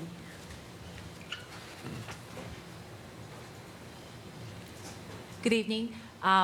quick question. I remember vaguely, I've seen a recycle center sign posted excuse behind the me? Kmart Plaza. Your name? I'm and- sorry, Lucy Liu. Do I need to state my address? Only if you want to. Okay, well, Lucy Liu. Good evening, everyone. Is there one behind Kmart Plaza? Because I remember seeing a sign there. I've never seen anybody actually using it. That's the first question. Second question is, I understand we don't have the fast track anymore when we approved the permit for the Value Mart one, but is there a way to verify that that permit was given not as carte blanche as the original one, that we won't end up with another deep hole that we've dug ourselves into with the Value Mart one? Yeah. And I think that's it. Thank you. Right, thank you. Any other public comments? No? All right, we'll close public comments. Any other council comments? Why is this before us? Refresh my recollection. We've been getting some complaints. Yeah. The last council The meeting we last brought it council back. meeting, Has the volume or the severity of the complaints increased over the, let's say, last 6 months, 6 to 12 months, or is it? Because I don't according think to so. the staff report, it doesn't appear to be that much. And maybe people just aren't complaining to the right source. And that's a lot of times what happens is we get the complaints, but they never get to staff or the people that can actually look into these things immediately. And I'm wondering if that's part of the problem. But according to the report, it appears that the city has at least been working with Ralph's to resolve some of the issues that have been addressed. And I don't know if there's, at this point, whether, it sounds to me like there's not much we can do short of maybe asking them to move it within the parking lot, whether that's gonna be a, answer or not, I have no idea, but maybe at this time, at least pick up a little bit more on the enforcement to address some of these complaints and maybe come back with some sort of report maybe in the next couple of months or something well, like that. I think Mr. Stafford raised some good point. If they're indeed only allowed to use 4 Well, parking yeah, spaces, maybe and they staff got can 6. look I would into like those to things. see If they were that supposed too. to have a I don't know trash whether bin in it's the true. back and not have one in the front, and we can certainly enforce that. Yeah, that's And- in here. And there might be some verbiage in there that says they need to keep the place clear, because I've gone down there and where people lining up and you're trying to drive around folks, and that created a little bit of a It situation. just doesn't, to me, Yeah. I think, putting it, I don't know whose decision it was to put it smack in the middle of the parking lot, but it Our, doesn't seem to be very wise. Fast track committee. Maybe that fast track committee had something to do with that, so. No, I agree, we need to look into some of those things, I think, and see what, maybe there is something we can do. Mayor Pro Tem? I just have a question. Since we're talking about Ralph's, the Ralph's on Mitchellinda and Huntington seemed to close overnight. And it was a much nicer Ralph's. I mean, everything about it, the building, I mean, Brand it was pretty, impressively clean to shop in that mall. I stopped there one morning on my Yeah, way it to was- work, and I actually walked to the front door and it didn't open. I go, what happened? It's closed. Yeah. It was And like, within a days it closed. I was And like, what happened? It seemed, from talking to some of the checkers at our Ralph, said that people were just astounded, like nobody really knew. So I'm wondering if we just, might reach out, or have we, when that one closed, to see, if, since that one was so much nicer, what the plans are for this Ralph's. It might just be Actually, I believe it's going to be a the rumor I've heard that it is going to be some kind of an Asian supermarket, that they bought it. But I don't know what that The has one to on do with Huntington you're anything. talking about. Yeah, I think it might be like a Korean supermarket. Yeah, or something like that, yeah. I did hear that, because that's Arcadia. and that Ralph's. It's did very nice. I thought a lot more business than our Ralph's here, but I could be wrong. I don't know, every time I go down. it's You not know, that- whenever I was not in that there, it was busy. empty. It's I- not that What busy. time do you shop? I don't shop. I stop on the way to work and get a muffin. Yeah, yeah. Okay. Don't tell Jane I said that. I'll just make a couple of comments. Yes, please. I just wanted to bring up the fact that I actually did complain about this a few months ago to our city manager, and he did explain to me that unfortunately they were doing everything, they were law-abiding, they had all their permits, we didn't have a whole lot of complaints. I know, and you're shaking your head, I know, believe me, it's very frustrating. I live about 2 blocks from that store, so it is my Ralph's. That's what I consider it. It is my Ralph's. But I would, I'm actually kind of surprised that there's not more complaints. I realize there's not a lot of complaints that are filed, but maybe people just aren't complaining because they feel like, what's the point of complaining? Because nothing's going to happen anyway. So I'm not really sure that this really shows a true amount of issues that are at that particular spot. Like I said, that's my Ralph's, and there always seems to be something going on there, and it never seems to be good. Yeah. I would like to see if they are actually following the rules and only taking 4 spaces and keeping the correct hours, and maybe I don't know if we've ever even approached them to ask them if they have, maybe they are having problems with it also. I mean, it isn't their parking lot. Maybe they are also getting complaints from their customers. Maybe they would want to move it. I mean, I think we can at least try to work with them. Unfortunately, legally, there's not a whole lot we can do. You know, this is not the first time we've looked at this. Exactly, and that's, We addressed yeah. this issue. Mr. Sahagan, if you recall, was working on it quite extensively. We were even to the point where we were looking for different locations about 4 or 5 years ago. Eric, you remember that. And we went through all the same arguments that we're going through now.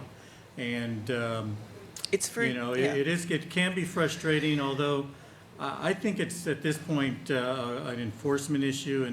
And hopefully, I think with what's been heard tonight, staff can go back, 1, look to see, are they complying with their CUP?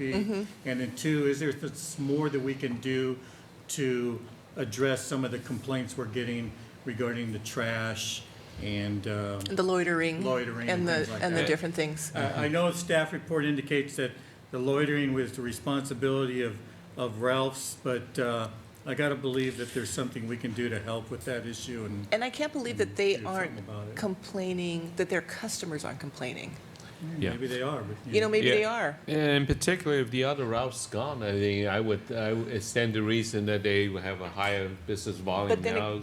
again, I also don't know how much maybe money to they're their- actually making. I mean, maybe the money is worth the complaints. I have no clue how that works either, so. Yeah, well, actually, I would second you that because I actually called the city manager regarding trash I found. Yeah, and- I did the same And thing. we ended up, our city staff actually ended up clearing the trash. They're on the sidewalk, but they're clearly like clothing and stuff that really don't belong there and don't know why they're But on the streets. I see you out in the audience, the ones that brought it up, and I just wanted to thank you. That's what we want, is we want our residents to get involved and tell us what is going on. And like I said, that's my Ralph's, so I see it, but, we're only 5 people in this whole town, so. Cindy Franz again. Really, honestly, I think people just don't come forward. Myself, I saw it numerous times, and until that one gentleman was really causing a little bit of chaos, and I even thought to myself, sheriffs are way too busy to be coming out, and I think that's a lot of the perception is that they got bigger things to do than come out and deal with, a recycling, situation. But it got to me where it was like I walked into Ralph's and I was like, and I walked back out and I thought, no, this time I'm going to call. No, but it was thank you. probably the 4th or 5th time before I actually did that. Did you And I complain to think- somebody inside? No, Ralph's? I didn't. See, that would, I would think, be the starting point, because they are the ones that are supposed to enforce it. Right, so- But I think she people wouldn't know become that- complacent to it because it's just there. It's always there, and it's Yeah. like, it is what it is. And, I think we've gotten to the point where we just kind of move forward. But I do see these huge bags that just, they take, up all the room. And, it's just, Perhaps a call to our Albertsons or Arcadia to find out how they do it correctly wouldn't hurt. But I can tell you what, The problems there are not Well, I'm even sure- remotely similar I'm to sure how they are location has a elsewhere. lot to do with it. So they're doing something right there. Like you said. Yeah, It's and just- I think people going through the checkout stand, they're not thinking about, oh, now, that's past as they were coming in and leaving. And it's like, everybody's so busy. Nobody wants to take the time to do this, their civil duty right now. And I think that's part of our issue. But I think it's going to become a bigger issue. I really do. I think it has a very strong chance of something happening. And kind of like Something worse. what I told Lucy, I said, until something actually happens that's probably You not know what? And good, unfortunately- then we're going to have to make some tough decisions. And so, yeah. Thank you. Thank you. Thank you. You know what happens in these cases is that, and I think what Michael has tried to tell us that by giving us the different conditional use permits and how it's granted, we have to build a case, and it's difficult to build a case when you don't have the complaints and you don't have the people who see these things. So I would advise everyone out there that if you do see these things, I know it can be a nuisance in itself, but it helps us to rectify the problem when we do build that case and we hear the complaints or those complaints are made. Even if the sheriff is too busy to come out, at least we've made the record and filed and if we make the complaints at the store and we find that they're not doing anything about it, then that helps bolster our case to perhaps look into revoking the CUP because they're in violation of it. So, that's where we need the public's help, I think, in order to build that case. So, Absolutely. that's what we need to do. Mayor, if you don't mind, on that note, one of the things that is tremendously helpful to us and code enforcement are date-stamped photographs of the conditions that you see. It's very good to come up and let us know about this, but what's really usable are photos that have some kind of date stamp on them. Almost any phone now or picture from an iPhone will put a date and location and things on it. That's very helpful because then we have a contemporaneous record that we can introduce into a code enforcement proceeding if we need to. So just But keep Eric, that in can mind. our own code enforcement do the same thing? Absolutely, absolutely. So I But would the think that would be one way the city can at least look into it, is by periodically, without notice, sending somebody out there and taking photos of these things. Without a doubt, and obviously we should do that in this case. What helps though is that since our code enforcement resources are limited and No, I they're agree. they're at a very It would be different helpful to place, get it from the public. one member of the public goes by a different day and we get a week's worth of photos that show the extent of what happens during a week. That becomes very helpful. I have another question.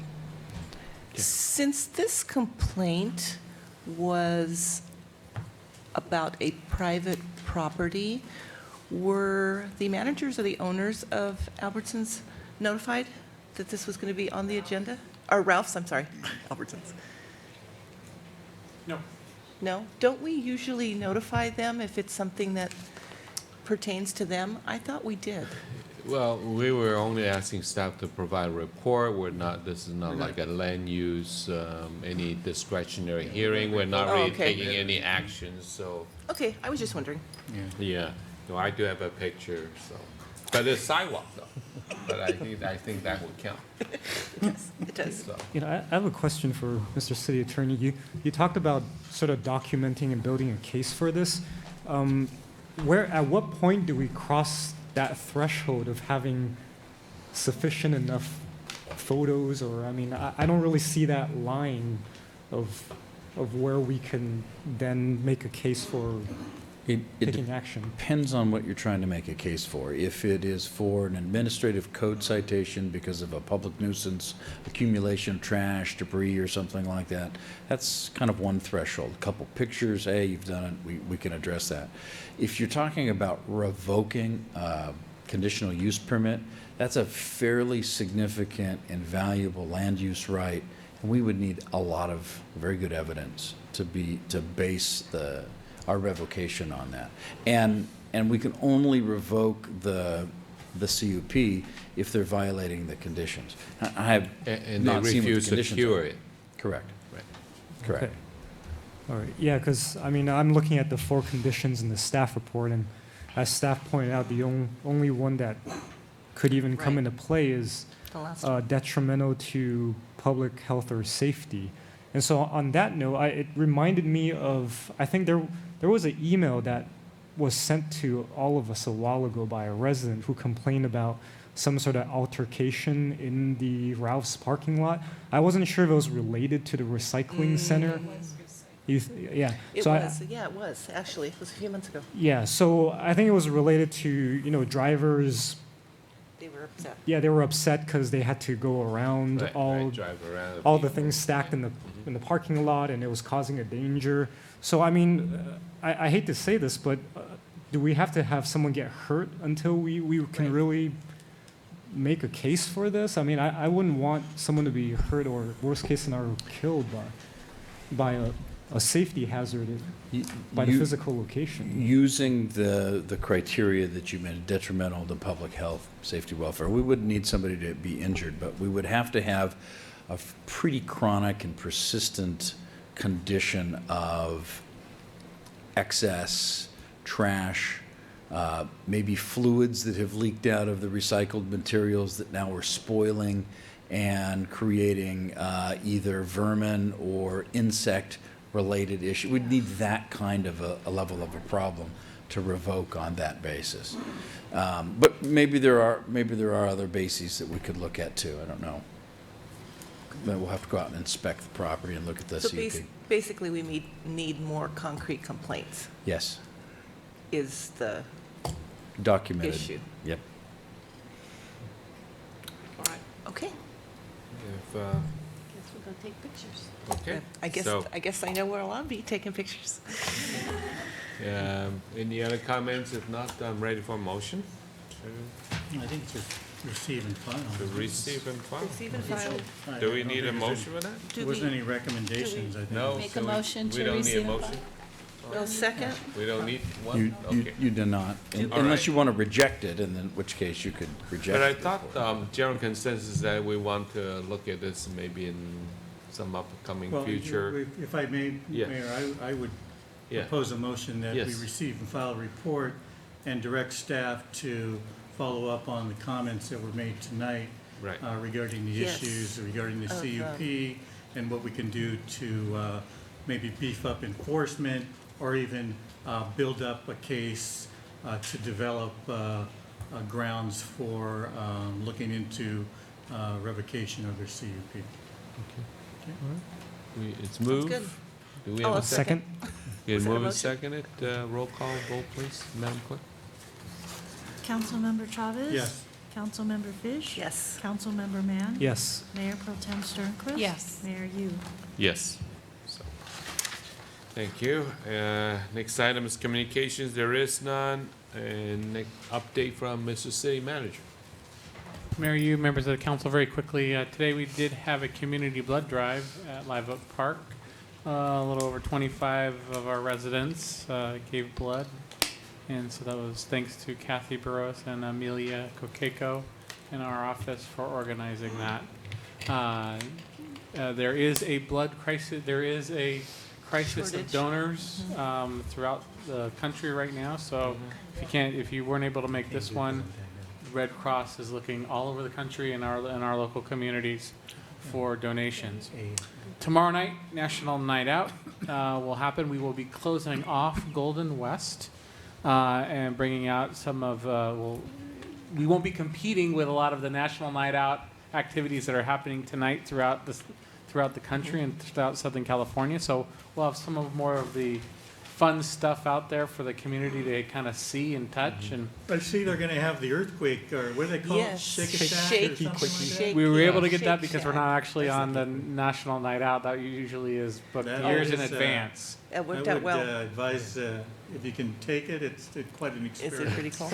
This will be in conjunction with obviously we're winding down the season a little bit. I think we're a little more than halfway through Belladonna tomorrow night. Excellent. The My Fleetwood favorite. Mac, Very good. Stevie Nicks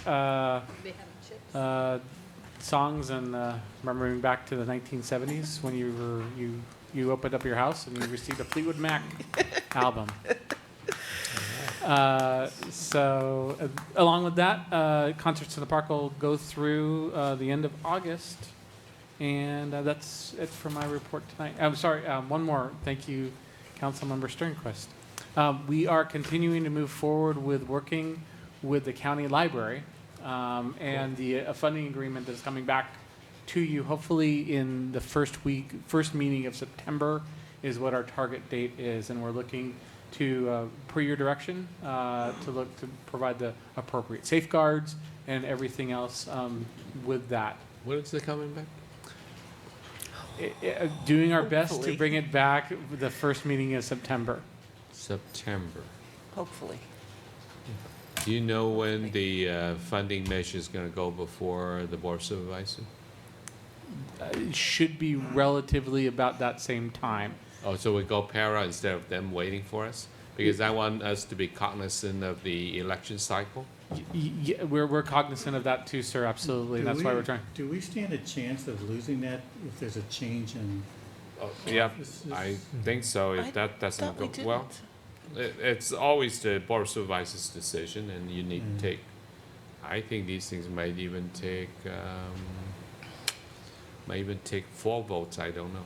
So If I can, I have all the confidence it'll be done probably simultaneously okay. with the board meeting in September. Uh-huh. But Catherine Barger, if elected, would be as supportive as Supervisor Antonovich would Yeah, be for. but the board is just like us. They're made of 5 members, so. You know, I do recall that the deputy librarian, before the new one came on board, I asked her that question, and she said, basically, when it gets to the library projects, historically, when they get to the Board of Supervisors to vote on them, it's pretty much on the consent calendar. She said she has not seen one case in which something was put on, like our project, on the consent calendar, be debated or not go through. So I think we're pretty good. Yeah, I just. I mean, think it's I sooner we asked, get it I through asked that this- question this too. year I is said, what better. happens if, the elections? And she said, by the time it's there, they pretty much assured us that we wouldn't need to worry. Nothing's ever set in stone until Exactly. So- it's there. So but- my point is that if we can beat the clock, let's beat the clock. And I know instead of- Brian, he knows, waiting I've for- asked him every week, if not twice a week, what's going on with the library, so. Thank you, Brian, for pushing that forward. We're on top of it. We're doing our job anyway. Yes, we are. Thank you. Thank you, sir. Mr. City Attorney, any reports, updates? No report this evening. Thank you. All right, thank you. Next item is council reports regarding ad hoc or standing committee meetings. Any report back? I don't have a report, but I would, if you recall, we had a discussion, it's probably a few meetings ago regarding the Art Commission. And if you recall, we decided that we were going to look further into the next steps or what we were going to do. Right. It would be my, in my opinion, I think this might be one of those things that maybe happen a little quicker if we create an ad hoc committee to meet with the Art Commission members and staff to discuss the next steps and then report back to the council with a recommendation as to what we're going to do with this Art Commission. Because right now, if you recall, it's kind of in limbo. We actually, I guess technically still have an Art Commission of But we don't have 2 quorum. members. Yeah. And we can't- so, something needs to happen on that, and I think this type of vehicle may be best suited to move that process along a little bit. So I would respectfully request, Mayor, that you consider appointing an ad hoc committee to look into this issue. All right, good. Great idea. And I would be happy to serve on that if you so desire. Any other volunteers from the council?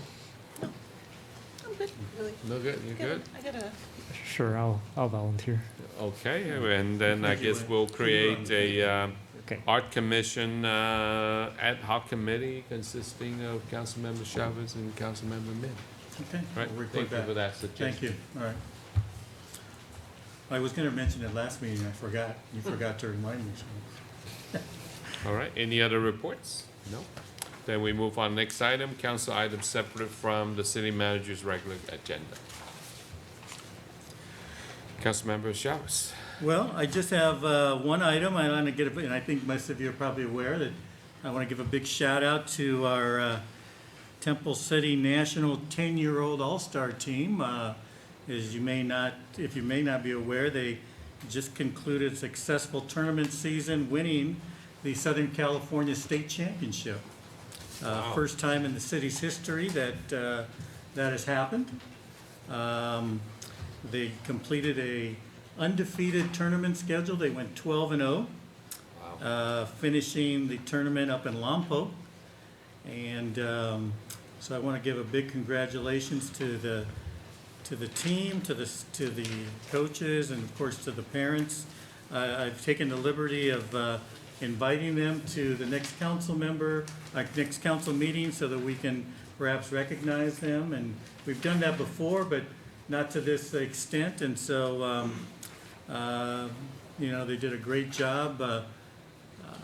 One of the games, and we'll get a chance to meet all their players, but one of their players, just to kind of give you an idea of what type of tournament they had, one of their pitchers pitched a perfect game. Wow. 10-year-old. Wow. Retired all 18 batters that he faced in the game, striking out 14 of them. Wow. I don't have the exact numbers, but I think they outscored their opponents something like 200 to 20 or 30 runs or something like that. So they were just a great team, and they deservedly so. Well, Council Member Chavez, would you be so nice to maybe introduce them next time? Yeah, I'll 'Cause, be glad you know, 'cause- to. You're familiar, I think, with a lot of the members, a lot of the parents who are part of that, and like I said, it's just a good thing for Temple City, for the whole city All right. to celebrate in. So hopefully we'll get a chance to meet them next time. Yeah, and you help introduce. I will, thank you. Okay, thank you. All right, thank you. Councilmember Fish. Just a couple things. Looking forward to National Night Out, of course, and don't forget that we are having, or they're going to be serving 600 hot dogs, so get there early. The other thing I wanted to mention was I did attend our Neighborhood Watch, Area 7, which was at La Rosa School, which is actually my neighborhood, and I just wanted to remind everyone that the Neighborhood Watch meetings, they do change every year. They do update them. They do change the program. It's not like if you've been to one Area Watch meeting, you've been to, or one a year, that you don't need to go again. This one was very different from last year and the year before. So if you have a chance, try to go to them. They do serve a very nice dinner. So, and you can bring your kids, so that's always nice. You can come straight from work. And I wanted to, of course, give a shout out to them because they do an excellent job, partnership with our Sheriff's Department and our Neighborhood Watch Committee, so. That's it. All right, thank you, Councilmember Min. Actually, it's interesting you brought up Neighborhood Watch because I was going to comment on that. Kind of related to the previous agenda item on Rouse. That was actually an issue that some of the folks from the Neighborhood Watch Committee have been talking about for many years. And like Cindy France mentioned earlier, a lot of times residents just don't know who to complain to or what avenue to really address this issue. And so something that we've been trying to encourage them to do is to come to council meetings more and I mean, I tell them there's a public comment right up at the beginning of the council meeting before we go through the heavy agenda items. And that's really the time to really bring some of these issues to our attention. And because I know they talk about a lot more issues other than just, you know, public safety. And a lot of the members who are part of it, they are really invested in the community. That's why they're so actively interested in a lot of things that we might consider to be small details. But yeah, I hope to see more of them come out and maybe just give us just another lens, another perspective of what the concerns are within our community. So, and I know they're going to have a booth out tomorrow at National Night Out. So I just want to give a shout out to all of them for the hard work they've been doing and the collaboration they've done with our sheriffs as well as Mr. Brian Arizumi. That's all I have. All right. Mayor Pro Tem, Strangest. Yes. I wanted to ask our city attorney if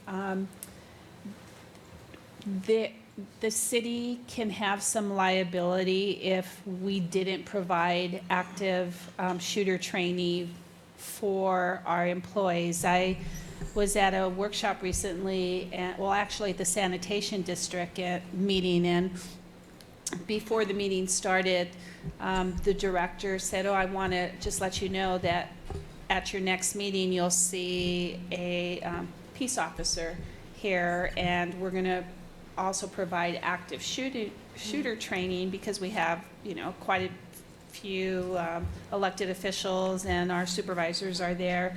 And then I went to a training, and it was on active shooter training, and they were saying that the San Bernardino, LA County Mental Health Department is in a major lawsuit because a family said they did not provide active shooter training, and I was wondering if maybe that's something that we should provide for our employees, or if you know anything about that case. I'm not familiar with that case, but I'm not aware of any instance in where a city or a county was actually successfully sued because they didn't provide active shooter training. Do I think it's a good idea? Yes. A number of the organizations we are working with are now doing that. It's very much in vogue, unfortunately, because of the times.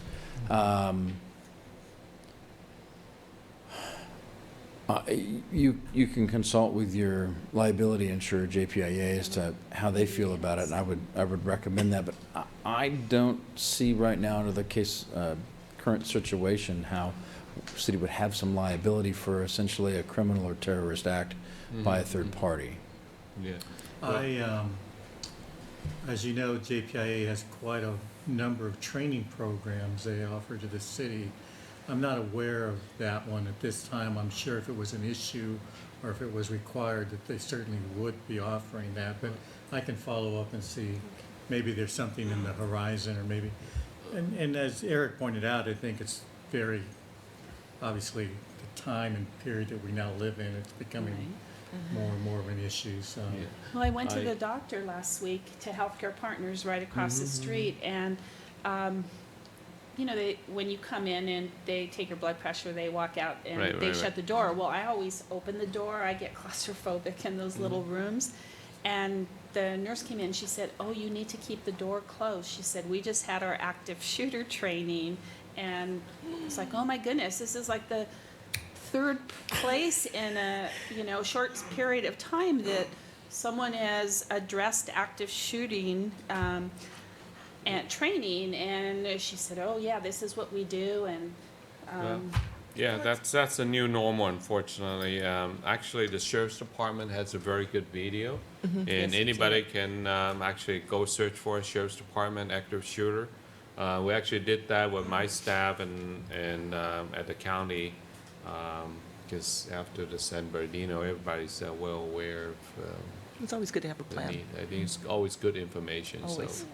Well, a couple of tips I'm going to give you just in case you're ever in that situation. Hopefully you never will be. But, one of the things that I think women especially, I don't know why, I mean, we tend to hug a lot each other, but said that we tend to move more in groups. If there's a problem, we'll tend to huddle together in a corner where maybe more men will kind of split up just naturally to take a look at what's going on. And so basically, they said that which is a really scary statistic, every 2.9 months, 4 or more people die from an active shooter. And they said that your first goal is to just get out. And so when you come into a venue, concert, any place you go, to look to see where all the exits are at a movie theater, wherever. And then actually just to kind of visualize in your mind, what would you do if you were with your family, and for just take a few seconds before you start engaging in whatever it is you're gonna do, and just think, what would I do if this happened, so that you already have a plan in advance.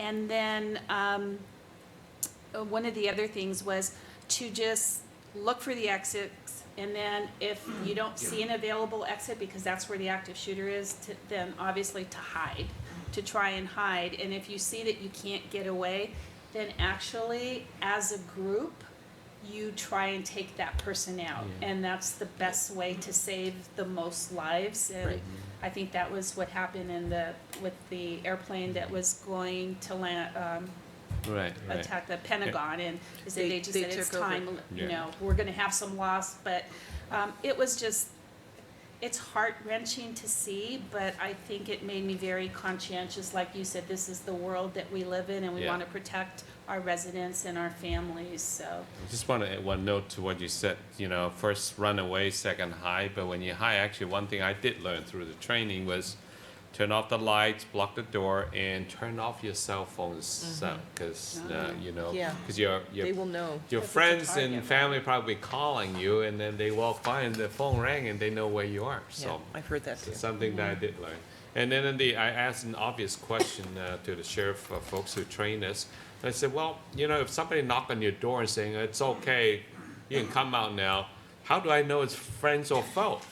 And they said, Vince, great question, but typically these things don't last that long. So you kind of need to trust your instinct. That's why you really want to have your phone and be able to text somebody, hey, is this over or not over?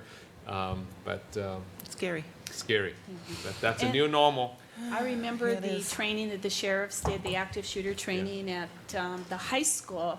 And just being an educator, your Very first scary. instinct is to protect your students. Right. And one of the students was pretending that they had gotten shot and they were in the center of the quad. And they're like, no, you leave them there. Right. You leave that person. You don't stop to see if they need help.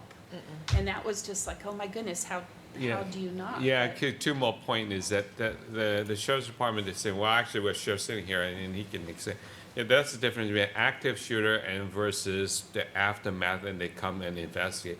When there's active shooter, then they're gonna leave the wounded alone. They're gonna move on. And the other part is important. When we see sheriff, make sure they see our hands. And don't hold anything like Exactly. this Don't in hold your your hand. cell phone. Because they are also be on heightened alert. So show your hands and make sure they can see who you are, and then you're no threat. You're not the active shooter. Right.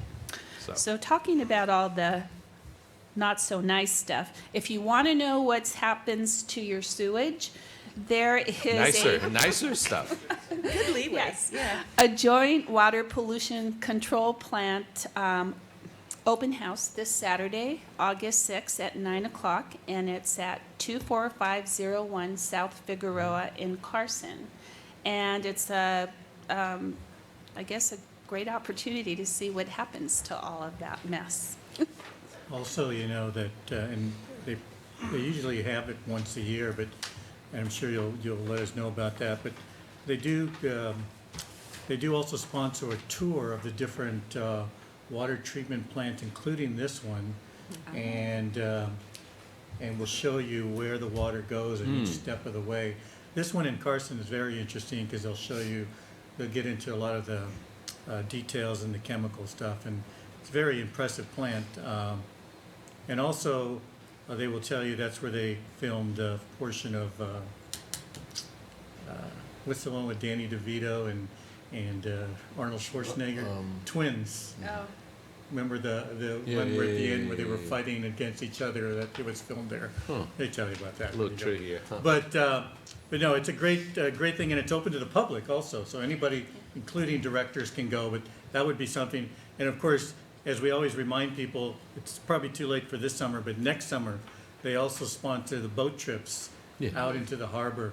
And those actually- are really interesting. They still have one more left? There's or- two oh, two more openings. left. So if anybody's Yeah. interested on going on the Ocean Centennial, it's a working research and monitoring really nice. vessel. And there are openings for Saturday, August 20th out of San Pedro and Thursday, August 18th. And I'll give that information to you, Peggy, in case anybody in the audience would like to call and get the numbers on how Yeah, to it's make open the to the public, reservation. It's open to the public. You can bring family as long as the children are 7 years and older, 7 years and up. Can't get seasick, though. I It's, can't get you seasick.